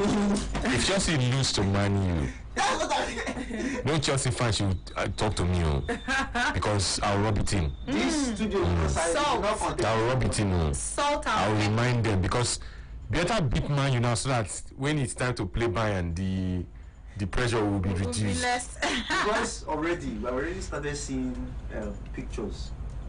They said accident is going to be today. They will be in ICU. Okay. Against Liverpool. Counting down to the top. Just if you see Man U, don't even see Man U. See Man City. See them like what you did to Man City. Use that template to do to them. Don't see Man U. Don't see the red shirt too. Just be seeing Man City. You see Sky Blue. See Sky Blue. All right, it's a wrap here. We need to, of course, just hand the baton over to the guys in the UK studio for the continuation of Football Live. Chris Rivers and, of course, Bobby Jackson will take over from here on out. My name is Oge. Stay tuned. More still coming up right here on your Champions Dial.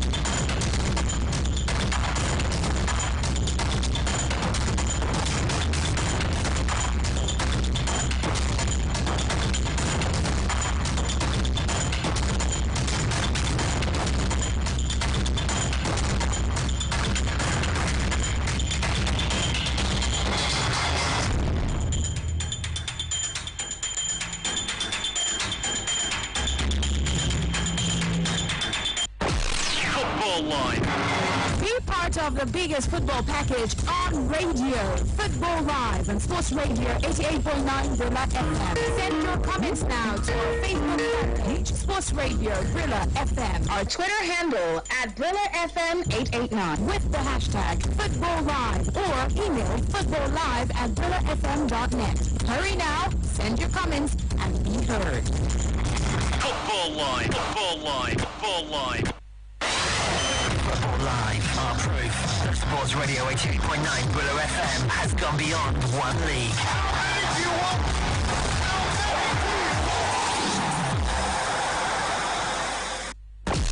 Football Live. Be part of the biggest football package on radio. Football Live and Sports Radio 88.9 Brilla FM. Send your comments now to our Facebook fan page, Sports Radio Brilla FM. Our Twitter handle at Brilla FM 889 with the hashtag Football Live or email footballlive@brillafm.net. Hurry now, send your comments and be heard. Football Live, Football Live, Football Live. Dilly, why are you smiling at your phone? I think I found the one. I'm in love. Oh, please. You find the one every day now. No, this time is different. This is unlike anything I've ever seen before. I mean, I just signed up on msport.com and received 130% bonus on my first deposit. Can you believe that? It's the highest sign-up bonus anywhere in Nigeria. Wait. Let me see that. msports.com? Yes, it's the new sports betting website that gives you the fastest live betting, highest odds, 180% bonus on your accumulators, real-time cash out, and when you link your ATM card to your msport.com account, you get winnings paid out to your bank account in seconds. Wow, that's incredible! Yes, get 130% bonus on your first deposit when you sign up today. Take part in our Million Naira promo and share your bet code on social media to enjoy up to 100% of your stake back. Terms and conditions apply. msport.com. More than sport. Live, our proof that Sports Radio 88.9 Brilla FM has gone beyond one league. And they'll be just away for a few moments. A Premier League game that has started as well. Bournemouth against Southampton, a 2 p.m. kickoff that has just got up and running, goalless, of course. We're going to have Tottenham against Leicester later on as well today. But Chris, it is looking like it is going to be a really key day in the Premier League today. Only 2 matches, but this first one, Bournemouth, of course, in relegation danger. Then we look at the 4 p.m. game, Tottenham and Leicester. Certainly Leicester looking to hold on to Champions League positions, and Tottenham trying to get themselves in the Europa League race. Yeah, very key fixtures, aren't they? Particularly, as you say, this one for Bournemouth. You feel like it's a must-win game for them due to their position in the table now. 3 points from safety with only 2 matches left to play. They must win, you feel, today to have a chance going into that final round of fixtures where they go away to Everton on the last weekend. And then, the 4 o'clock kickoff has plenty riding on it as well. Leicester got that massive victory last time out against Sheffield United. Maybe that will be the win that they need to turn the tide, because we've had an early shout for a penalty and maybe a VAR claim in the game at the Vitality Stadium. Not the start that Bournemouth wanted on the back foot early. And if you're going to play one team who doesn't have a great deal to play for in Southampton, I think probably Southampton are the worst team you could come up against, because Ralph Hasenhüttl's men have been playing really well of late. So they'll certainly want to keep that momentum going. Yeah, they certainly will. I think it's going to be an interesting one. Bournemouth have actually shown a bit of fight, haven't they, over the last few weeks, as you say. And I think it's going to be interesting to see if they can get themselves out of the relegation zone. A win today, of course, will take them up above Watford and out of the relegation, the drop zone. Watford, of course, losing on Friday night against West Ham. Watford would then have a game in hand on Bournemouth, so a chance for that to switch around once again. But Norwich already confirmed as relegated. Leeds already confirmed as promoted. But we still wait to learn what those other 2 changeovers in terms of position will be. Not just focusing on English football today, though. We've got action across Europe as well, Chris. Would you be able to run us down the list of games this afternoon? Yeah, well, let's start in Italy then, shall we, where the title race is nearly done and dusted with Juve out in front, but further down the standings there's still plenty to play for. Parma take on Sampdoria in a match at 4:15, which will get the entirety of here on Football Live. Well, actually, we just missed the end of that one. We go off air at 6 o'clock this evening. And then later on in the evening, it's Brescia against Spal, Fiorentina, Torino, Genoa, Lecce, Napoli, Udinese, and Roma versus Inter Milan. In La Liga, it's the final day of the La Liga season. They managed to race through the campaign. Real Madrid have won the title. Barcelona are our featured European match, aren't they, at 4 o'clock when they go away to Alaves. Not a great deal left to play for in La Liga. That's the 4 o'clock kickoff, as I mentioned, for Alaves against Barcelona. Then at 5:30, it's Valladolid against Real Betis and Villarreal versus Eibar. And at 8 o'clock, it's Atletico Madrid, Real Sociedad, Espanyol, Celta Vigo, Granada, Athletic Bilbao, Leganes, Real Madrid, Levante, Getafe, Osasuna, Mallorca, and Sevilla, Valencia. In the Turkish Super League, I think I'm right in saying that Istanbul Başakşehir could wrap up the title today. 4 points clear at the top of the Turkish Super League. All the games are 7 o'clock kickoffs. They take on Kayserispor, which is the standout match, if you will. But there's also the small matter of Besiktas versus Fenerbahce to look forward to. In Portugal, a couple of games as well this evening, both after we've gone off the air. Belenenses against Gil Vicente and Guimarães versus Maritimo. And in Russia, one game in the Premier League there. It's Krasnodar versus Dynamo Moscow. That's a 6:30 kickoff. So, yeah, packed day of action to look forward to and to enjoy whilst we're on the air, Bobby. Yeah, we will keep you in touch, of course, with all of that. And as you say, some leagues now coming to an end. An ultimate weekend, isn't it, in Turkey, as you say, with Başakşehir potentially able to wrap it up today. But it's amazing how quickly Spain have got through their action. The Premier League, of course, will come to its conclusion next weekend. We're closing in on that finishing, and then attentions will turn rightly to European action with Europa League and Champions League still to finish. We've also got the matter of trying to wrap up the final picture of what the Premier League table will look like next season as well, not just on the back of relegation, but in terms of the Championship playoffs. We know that Leeds are up and champions, but second place is still up for grabs, as is a route through the playoffs. So lots of interest to come from that second tier of English football. We'll make sure we've got you covered across all of it here on Football Live. All the latest scores from all the big leagues across Europe. This is Football Live. Thanks for being with us today. Myself and Chris Rivers with you through until 6 p.m. No goals as of yet in any of the early games. It is Bournemouth 0, Southampton 0, and goalless in the Championship as well. Derby against Leeds. You do wonder how much Leeds are maybe going to be up for this one today. That there's a lot of bad blood between the two clubs over the last couple of years for a number of reasons, mostly going back to the playoff defeat and then that whole Spygate incident that happened last season as well, Chris. And Derby having had to give Leeds a guard of honour coming out of the pitch, you'd imagine they're going to be up for this one now. You would have thought so, wouldn't you? Derby have got nothing to play for. 3 straight defeats ended their playoff hopes over the course of the last week or so. So that is done and dusted as far as they are concerned. But as you said, all the Spygate stuff that came out last season, and then Derby coming back from the dead basically at Elland Road in that playoff tie to beat Leeds United, only to then lose to Aston Villa in the playoff final. And it will be spicy when Leeds take on Chelsea next season, because I don't know if you saw, Bobby, but the players led the fans in a version of the Frank Lampard song to the tune of Stop Crying Your Heart Out by Oasis on Friday night on the steps outside the ground. So it will be interesting when they come up against Frank Lampard again, who of course was very vocal when Derby boss regarding the whole Spygate. So there'll certainly be plenty of fire in that fixture and this one today. Yeah, it's going to be interesting with a number of games next season. Manchester United, of course, big rivals of Leeds United, and that one will be good to watch too. And then a Yorkshire derby of Sheffield United against Leeds United as well. Leeds, of course, will want to try and emulate what the Blades have done this season, if possible, by getting as high up the table as possible. An early blow, by the way, for Derby. They've just had Tom Lawrence, the Wales international, go off.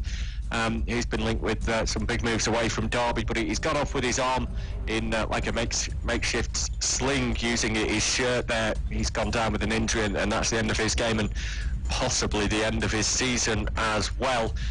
So that is not good news for Derby as they look to try and get one over on Leeds today, who, as we said, are going back to the Premier League after a 16-year absence from the top flight. They've had points deductions. They've been down in the third tier of English football at times. They've had lots of failures, but now some success, and it was confirmed over the weekend, well, Friday night, that they were going up. It was confirmed yesterday that they were going up as champions, and Leeds fans were outside Ellen Road over the weekend, along with players as well, celebrating that success. These were the sounds from outside the ground.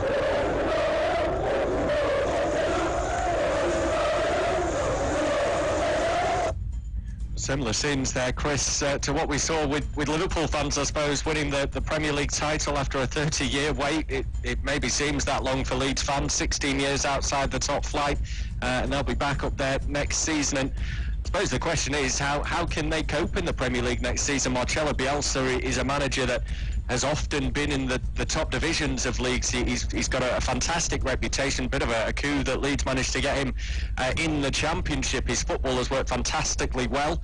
Just about failed to get up last season, but have managed it this term. And do you think they can maybe do it at Wolves? I suppose, is he in that same sort of bracket as Nuno Espirito Santo?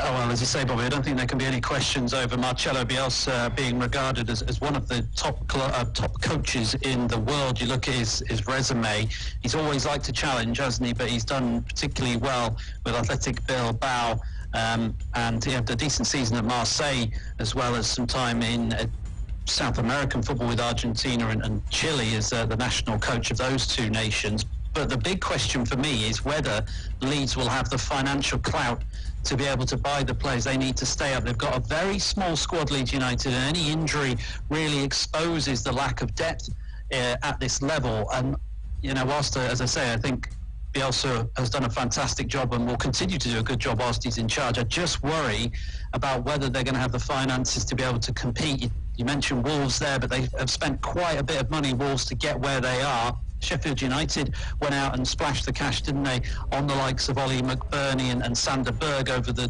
two transfer windows they've had in the Premier League. And you wonder whether the owner for Leeds is going to put his hand in his pocket, because that is going to be necessary if they are to stay in the Premier League. Otherwise, I fear they might be a bit like Norwich in terms of, you know, they've got a good coach and they're a good Championship team, but I just worry about the lack of depth in the side.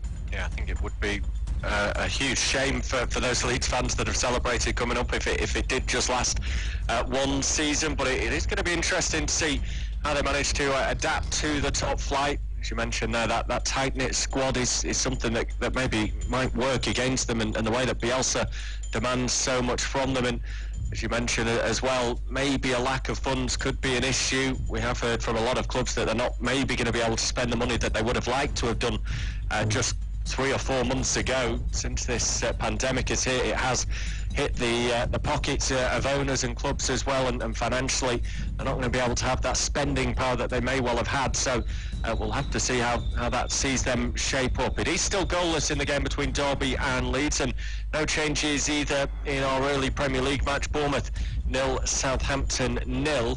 Not a great deal of distance between Bournemouth and Southampton in terms of geography and down that south coast, but I think there's any huge rivalry between these two sides, really, Chris. It is often Portsmouth, isn't it, that are more regarded as the big rivals for Southampton? Yeah, they don't have a rival, do they, Bournemouth, really? They've tried to get some sort of South Coast rivalry going with both Southampton and Brighton now in the Premier League, but it's never really happened for them, and you know, that takes away slightly from this game from a Southampton point of view. But as we've already mentioned, Bournemouth still have so much riding on the match, and after some early jitters, actually, they've settled into the game quite well. They've got a decent attempt at goal, and then Josh King's just gone down looking for a penalty. And definitely, they've looked so much better, haven't they, Bournemouth, over the last 3 matches. They were excellent against Manchester City in midweek, and I really felt for them that they didn't take anything from that game. And then, of course, they completely butchered Leicester in the second half of the match last Sunday that they had at the Vitality Stadium. But you just feel it's come too little too late for them. Yeah, they've not been able to string it together consistently enough over the season. I think we've got used to Bournemouth going on poor runs and then coming out the other side of it and going 5 or 6 unbeaten, but they just haven't been able to come out the other end of that tunnel often enough this season, and that's why they find themselves potentially losing their spot at the top table. They've had a good journey, I suppose, 5 years now that they've been in the Premier League, and we're hoping to see that on to the 6th with Eddie Howe continuing to build, but just doesn't appear as though that's going to be the case at the moment. We have got reporters watching games for us, of course, today, and we can go out to one of those now. James Butler watches that match between Bournemouth and Southampton. It's early days at the Vitality Stadium in this massive crunch game for Bournemouth at the bottom end of the table. Southampton enjoyed the best of the first 3 minutes, had a lot of possession, but then in the last 5 or 6, Bournemouth have come a lot more into it. Diego Rico had a wayward shot from distance, but then Lloyd Kelly shot on the turn, deflected wide of the post, and Callum Wilson headed harmlessly over the bar from the resulting corner. Bournemouth have come out fighting, and Southampton are up for the challenge too. It remains at the Vitality. Bournemouth 0, Southampton 0. Thank you very much, James. He'll keep us in touch with that game as the afternoon develops, but goalless at the moment. You feel that there should be goals in that game, though. Certainly with Danny Ings on the field of play. He's a man that has enjoyed a fantastic campaign with Southampton, and no surprise that he's up there in the race for the Golden Boot at the moment. 20 he's got to his name over the course of the season. Jamie Vardy, of course, is leading the way with 23. You've got Pierre-Emerick Aubameyang also on 20.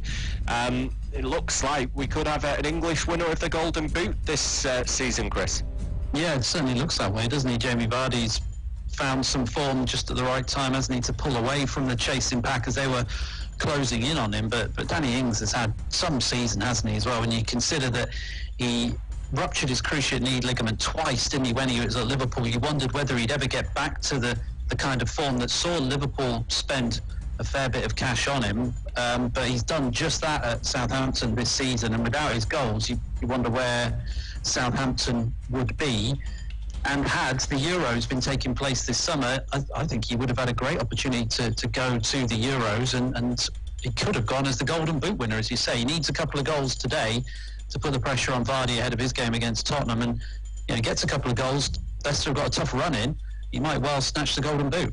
Yeah, of course, looking at Southampton and their final fixtures, they go up against Sheffield United in their last game after today. So the Blades normally tough to break down. He may find it difficult to bag against them, but this one against Bournemouth certainly offers him that opportunity. And you just hope for Danny Ings, as you say, with him being in such fine form this season and the Euros being moved to next summer, that he can continue this form into next season, so he's got every chance of forcing his way into contention. And I know Ralph Hasenhüttl's had to answer questions about the future of Danny Ings. He's made it clear that Southampton aren't looking to sell him, that they don't want to listen to any offers, but must be one or two clubs out there having a look at him. You'd imagine maybe a Leicester, who of course have got Jamie Vardy, but he's not getting any younger and are going into Europe, might even be tempted by Danny Ings. Yeah, you might be willing to take a chance on him, might you, based on this season. And Hasenhüttl has spoken about the fact that he does fear he might have to sell some key players. It looks more and more likely that Pierre-Emile Højbjerg will leave, doesn't it? He's refused to sign a contract extension, and his deal runs out at the end of this season.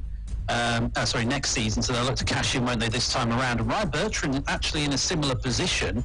Hasenhüttl was speaking about him ahead of this game against Bournemouth today, saying that he's going to have to be patient to wait for a deal, but there's another very solid player that Southampton won't want to lose. But it has been a theme for Southampton, and they've lost their star names. Just thinking about Sadio Mane going on to Liverpool, the first one that comes to mind, and they will have to work hard to keep hold of Danny Ings. But Hasenhüttl, I think, has shown this season that, I'm going to make you the main man. He can say that to Danny Ings, and look how well you can do. You might well get a call up to the England squad if you stay for another season. Yeah, it seems to be a good feeling around Southampton at the moment as well. If they could only address that home form, they might find themselves up there competing in the top half of the table next season. And as we've seen this term, anyone can really put themselves in that race for Europe, as a number of sides are currently doing it. It remains goalless at the Vitality Stadium then. Let's go across to John Hogan and we'll hear more about this championship game, Derby against Leeds.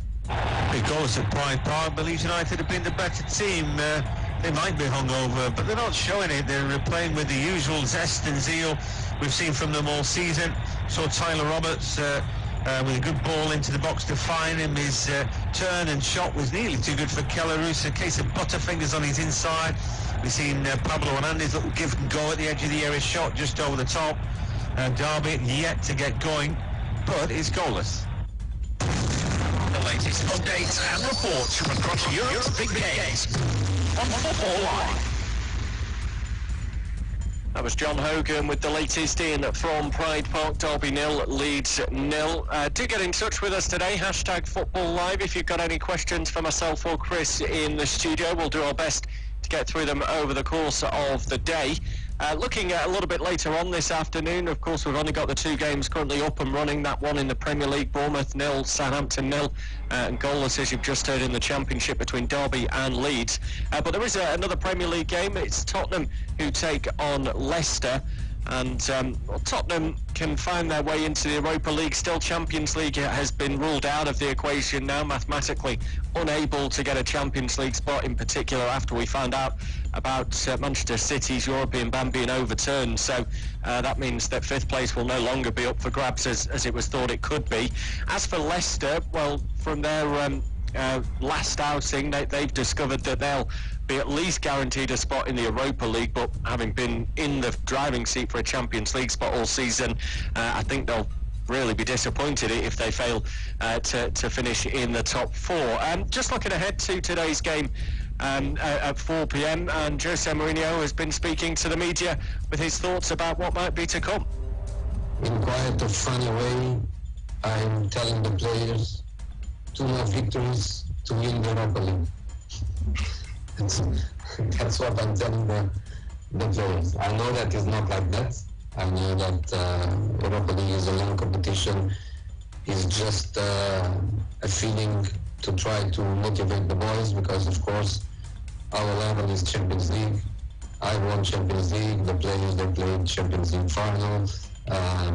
That's our level, that's the level of our club, that's the level of our stadium. I'm just trying to motivate the troops. I think you might be the best man to speak to here, Chris. Tottenham at a Champions League club, that's the level they're at, apparently, according to Jose Mourinho. I suppose we're Champions League finalists last season, or a couple of years back, but we look at them now and nowhere near the Champions League picture. No, they're not, are they? Then, the league table doesn't lie. But I think the job that Mourinho's done has been somewhat understated in a lot of ways. You look at the stats that show that Mourinho has actually saved Tottenham's season from being a complete disaster. He's collected 41 points from his 24 games in charge. I think that was before the win over Newcastle, actually, these stats were produced, and only 3 teams in the Premier League have taken more points in that time. So despite the fact that perhaps people are looking down their noses at Mourinho and the job he's done at Spurs so far, he has rescued them from not even qualifying for Europe. It looks like they might do it now. They do need favours from teams ahead of them, because they trail Wolves, isn't it, who are 6th heading into the penultimate round of matches. So they do need Wolves to drop points in their last couple of games. But I think Mourinho has done pretty well, given that he did have quite a raft of injuries, didn't he, before lockdown. They were going to finish the season without Harry Kane and Heung-min Son before they returned, and so it's no surprise that with them back in the side, they've won 3 of their last 4 matches. It's just it's a case of where can they afford to improve next season. They've got financial issues. They took out quite a big loan to cover themselves during the coronavirus pandemic, and you do wonder whether Mourinho will be left frustrated when he goes to the board and Daniel Levy, the chairman, and says, look, I need to improve here and there, and they say we haven't got the cash, and I wonder how that will play out in that situation. He's not a man to mince his words when he doesn't get his way, is he, Jose? No, it doesn't often bite his tongue, and you're right, we may see some interest in press conferences from him, if that is the case and he is denied the chance to go and do what he wants to in terms of business. He's not afraid to tell the media exactly what he thinks. He did go on just after that little passage that we heard from him there to talk about, well, sort of hint that the Europa League might have a different shape to it next season. He talked about the potential of it being played almost in regions and maybe not having to travel the huge distances that you sometimes do in the Europa League across to Azerbaijan and the far reaches of Europe as far as English teams are concerned. And he was also talking about them being played at sort of neutral venues, and the Tottenham Hotspur Stadium potentially being one of those. He was alluding to the fact that they might have a lot of home games, they can have it all their own way, and that's really going to put them in a fantastic position. But he spoke about the players having been to a Champions League final, the fact that he's a Champions League winner, and that although he expects some extra competition to come in from the teams dropping out from the Champions League in the knockout stages, that he feels Spurs will be amongst the best sides in there. He's probably right, isn't he? If they can keep the current squad together, you'd fancy Spurs' chances to do quite well in that Europa League. And look, nobody's got a clue what the competition is going to look like next season, because they're just keen to get the current Europa League tournament done and dusted before they start thinking about the next one. So he could well be right. And if you don't have to travel to ridiculous places like Kazakhstan and as you've already mentioned, Azerbaijan, and have to go there on a Thursday night and then be back for your game on Sunday, then that does play into the hands of Spurs. And it's a good opportunity for them to win some silverware, which is exactly why they brought in Jose Mourinho. They've gone too long without winning a trophy. I think it's 2008, the last time they won silverware. And that could be an excellent opportunity for them to not only win a trophy, but to sneak in the back door of the Champions League, because obviously the winners of the Europa League get a Champions League spot. And maybe Mourinho thinks over the course of a whole league season, his team aren't quite capable of a top four finish, although I'm sure he would say differently, but certainly they're capable of winning the Europa League. Yeah, I think you have to put them in as contenders, certainly when you look at the way the English sides have performed in that competition over recent years. Not so long ago, Arsenal and Chelsea in the final. Chelsea, of course, winning it and getting through to the Champions League. You look at Wolves and Manchester United this season, looking very strong contenders to maybe go all the way in that competition. Mourinho also went on to talk about the fact that it's been announced by the UK government fans could soon be back in stadiums in one way or another. It looks like October is sort of the tentative plan at the moment, and he spoke about just how important that'll be for his side. It's good news. It's good news. Everyone that loves football wants football for all. Us living from football, making our salaries from football, we know also the importance of that. So between the economical side of it and the passion side of it, I think we would all be so happy to see people back to stadium. And if it's impossible to have the full stadiums that we are doing with, at least if we can have some people would be a good start. And Mourinho there with his thoughts on potential return for fans, and I suppose it's what all football fans are waiting for at the moment, isn't it, Chris? We got that boost a few days ago now, a hint that it could be October, but that was all being well and going smoothly between now and then. Of course, we don't know how the future is going to pan out. If we've learned anything over the last few months, it's not to get your hopes up about football and fans being back in stadiums, but for teams like Tottenham that have got such a huge stadium and the fact they've spent so much money on it as well, but you have these huge empty shells. I think you look at games like the one we've got today at the Vitality Stadium, where it only holds 12 or 13,000, you're probably not going to notice it as much as when you're in a huge stadium like Tottenham's. Yeah, it was really bizarre watching the FA Cup semi-final last night at Wembley, which holds 90,000, and not to see really a soul in there. I think they're allowed a max of 300 people, aren't they? And that looks like nothing in a stadium like that. So yeah, Spurs' ground, which I think is 61,000, does look very bizarre, doesn't it? And it would be fantastic to have fans back in the stadium. I think all eyes are on France, aren't they, at the minute? At least mine are, where they're allowing 5,000 fans in to games. And so for the cup final next week between Paris Saint-Germain and St Etienne, there will be 5,000 fans in attendance, which is better than nothing, I suppose, and maybe we can build from there.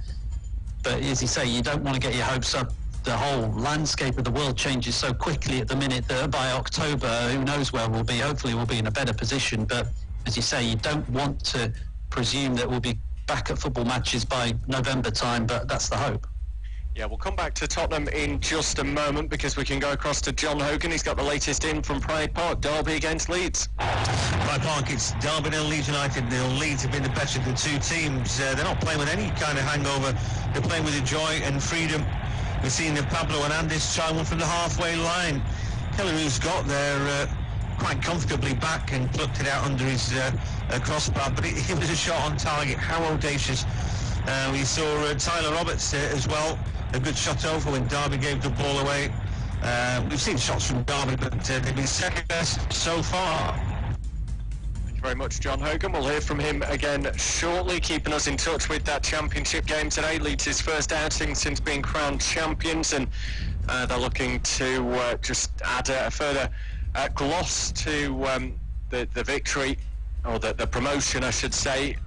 Looking at how Liverpool performed after they were crowned Premier League champions, they just lost their way a little bit, and you did wonder if that might be the case for Leeds today. But according to John there, Leeds not suffering too much from a hangover. The players have been posting plenty of videos on social media over the last few days, and it seems as though they've always had a beer or a bottle of champagne in hand. So it's incredible, really, that they've got out onto the pitch in a way today, Chris.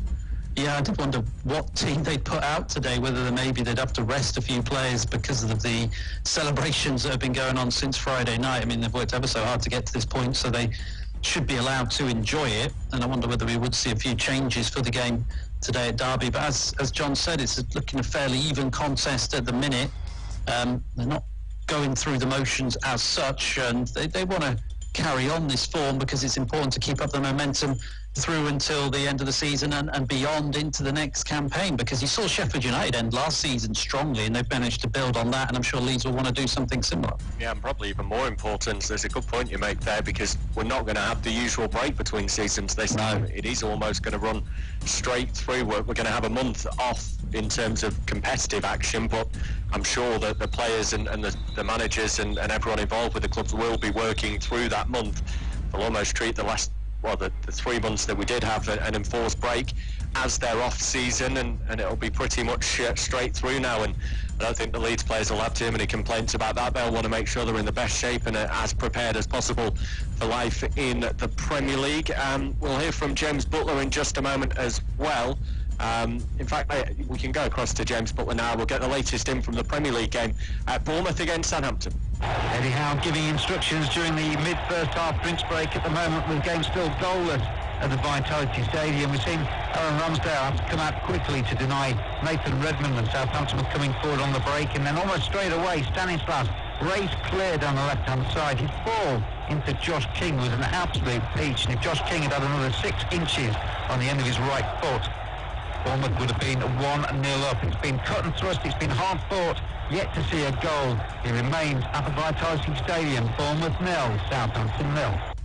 Yeah, thank you very much, James Butler. Chris, have we got any tweets to have a look at? Hashtag Football Live, of course, is the way to get in touch with us. Yeah, there's plenty of tweets actually, so thank you very much for tweeting in and getting your questions and points of view into us as well. We want to hear all about what you think is going to happen in the FA Cup semi-final today, Chelsea against Manchester United. I know a lot of the listeners will be waiting for that game eagerly and will be watching that game fully invested to see who plays Arsenal in the final. Of course, if you want to speak about that game last night as well, feel free. That's exactly what Nuora Destiny has done. He said, guys, do you think Pep's philosophy is fading away? He was found out at Barcelona, now he's being found out at Manchester City. Well, certainly it's been a disappointing season for Manchester City in a lot of ways, and the fact that they've lost 9 games in the Premier League this season is quite remarkable. Now they've been knocked out of the FA Cup, and there's a lot of pressure riding on them to do well in the Champions League, which is no given, is it, Bobby? Because they've got Real Madrid, who have been in super form, going on to win the Spanish title. Yeah, I mean, they're on a high, aren't they, at the moment, Real Madrid, with the way that they've been able to turn their season round, get back after the restart and find themselves up there winning the title. Incredible job by Zinedine Zidane, and I think it's interesting that Guardiola hasn't dismissed that tie. Of course, they're only 2-1 ahead, aren't they, going into the return back at the Etihad, so that they've got the advantage of those away goals. But he's been very clear from his time at Barcelona. He knows just how difficult Real Madrid can be. He's actually called them the kings of the Champions League due to the fact they've won it so many times over recent years and over the course of their history. But yeah, I wouldn't say that he's been found out, Guardiola. I think, as we've seen since the Premier League came back, his football is still extremely effective. The way that they've blown past teams, scoring 4 or 5 goals, there's not many clubs that do that on a regular basis in the Premier League in such a competitive division. So I wouldn't say it's been found out. I think it's just what we've spoken about all season, that the squad just isn't strong enough defensively. I think that they look a bit weak there. They probably need to bring in a couple of players over the summer, and once they get that sorted, I think we'll be looking at a very strong Manchester City again next season.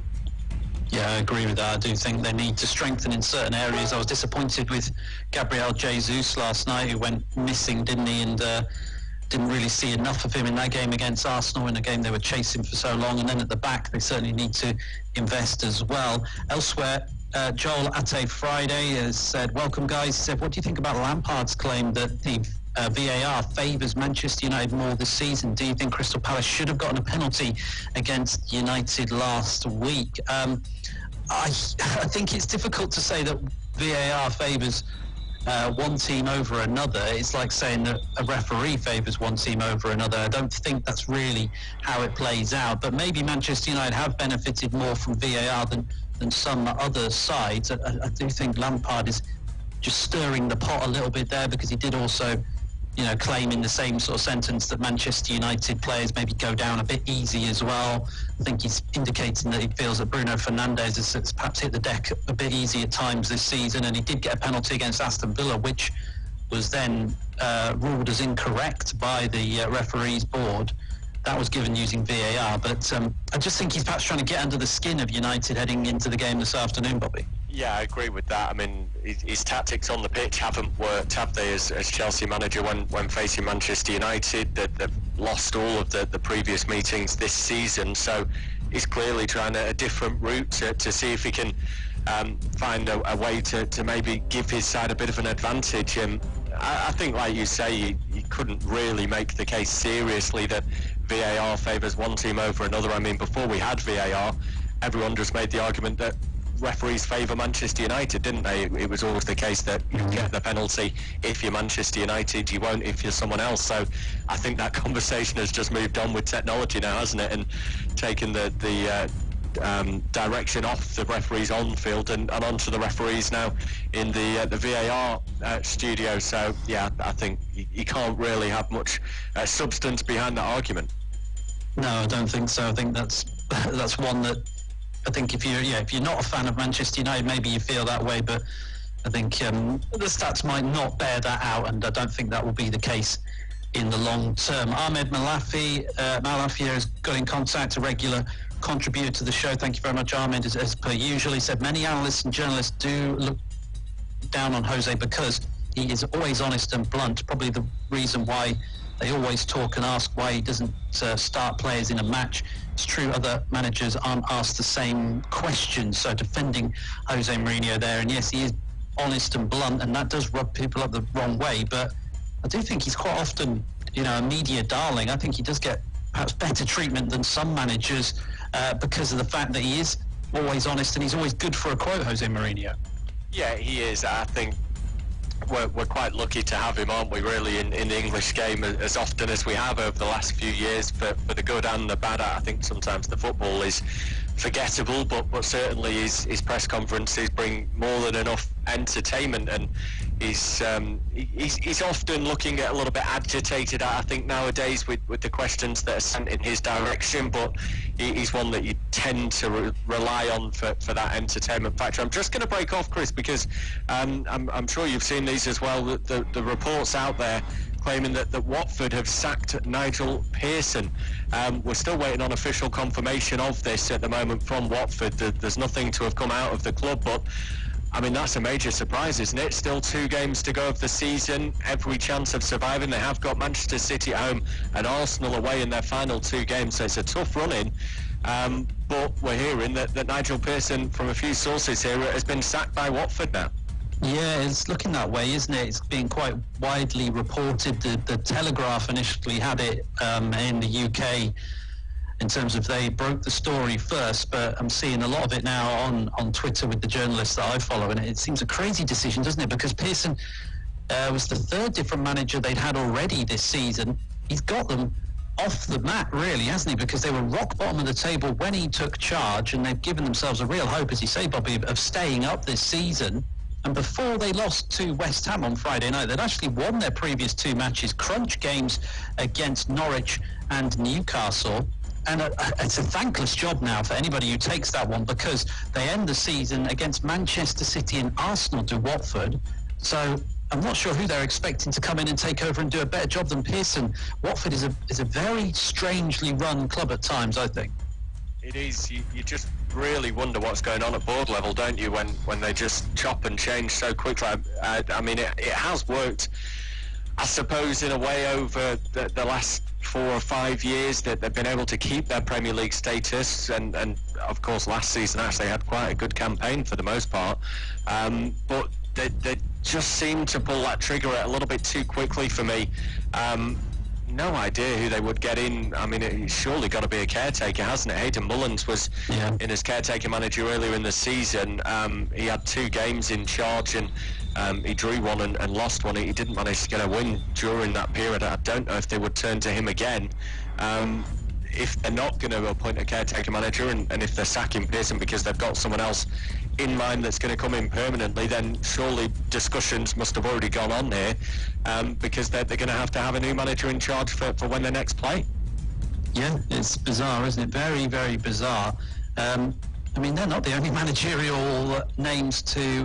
Pearson's not the only manager to lose his job today as well. Oh. Just before we came on the air, Danny Cowley was sacked, wasn't he, as Huddersfield head coach, just after they'd beaten West Brom. So there must be things going on behind the scenes at both those football clubs to make them pull the trigger on Pearson and Cowley. It's very bizarre, but I think that's one that I'd like to get some reaction to from the listeners about whether they think it's the right decision to sack Pearson before they play the 2 biggest games of their season. Yeah, just looking at when he took over the club as well, Nigel Pearson, they were bottom of the table, Watford. 16 games into the season, they had 9 points. He's done a fantastic job. I mean, they were always going to be in a relegation battle, no matter what happened, no matter how well he did with the club, because of the situation they found themselves in. Now after 36 games, so 20 games that he's been at the helm, they've got 30 points. Oh, where's that? At Vitality. Vitality, Danny Ings, of course. Surprises there. It is Southampton who have to taking that in, you'd imagine, to the half-time break. We're just 4 minutes away from that whistle going, and he said before, Chris, that he's coming for Jamie Vardy. He's now just 1 behind his compatriot. Yeah, it's a great finish as well, on the edge of the penalty area, and it's been an end-to-end game, hasn't it, this one? I think Aaron Ramsdale might be a little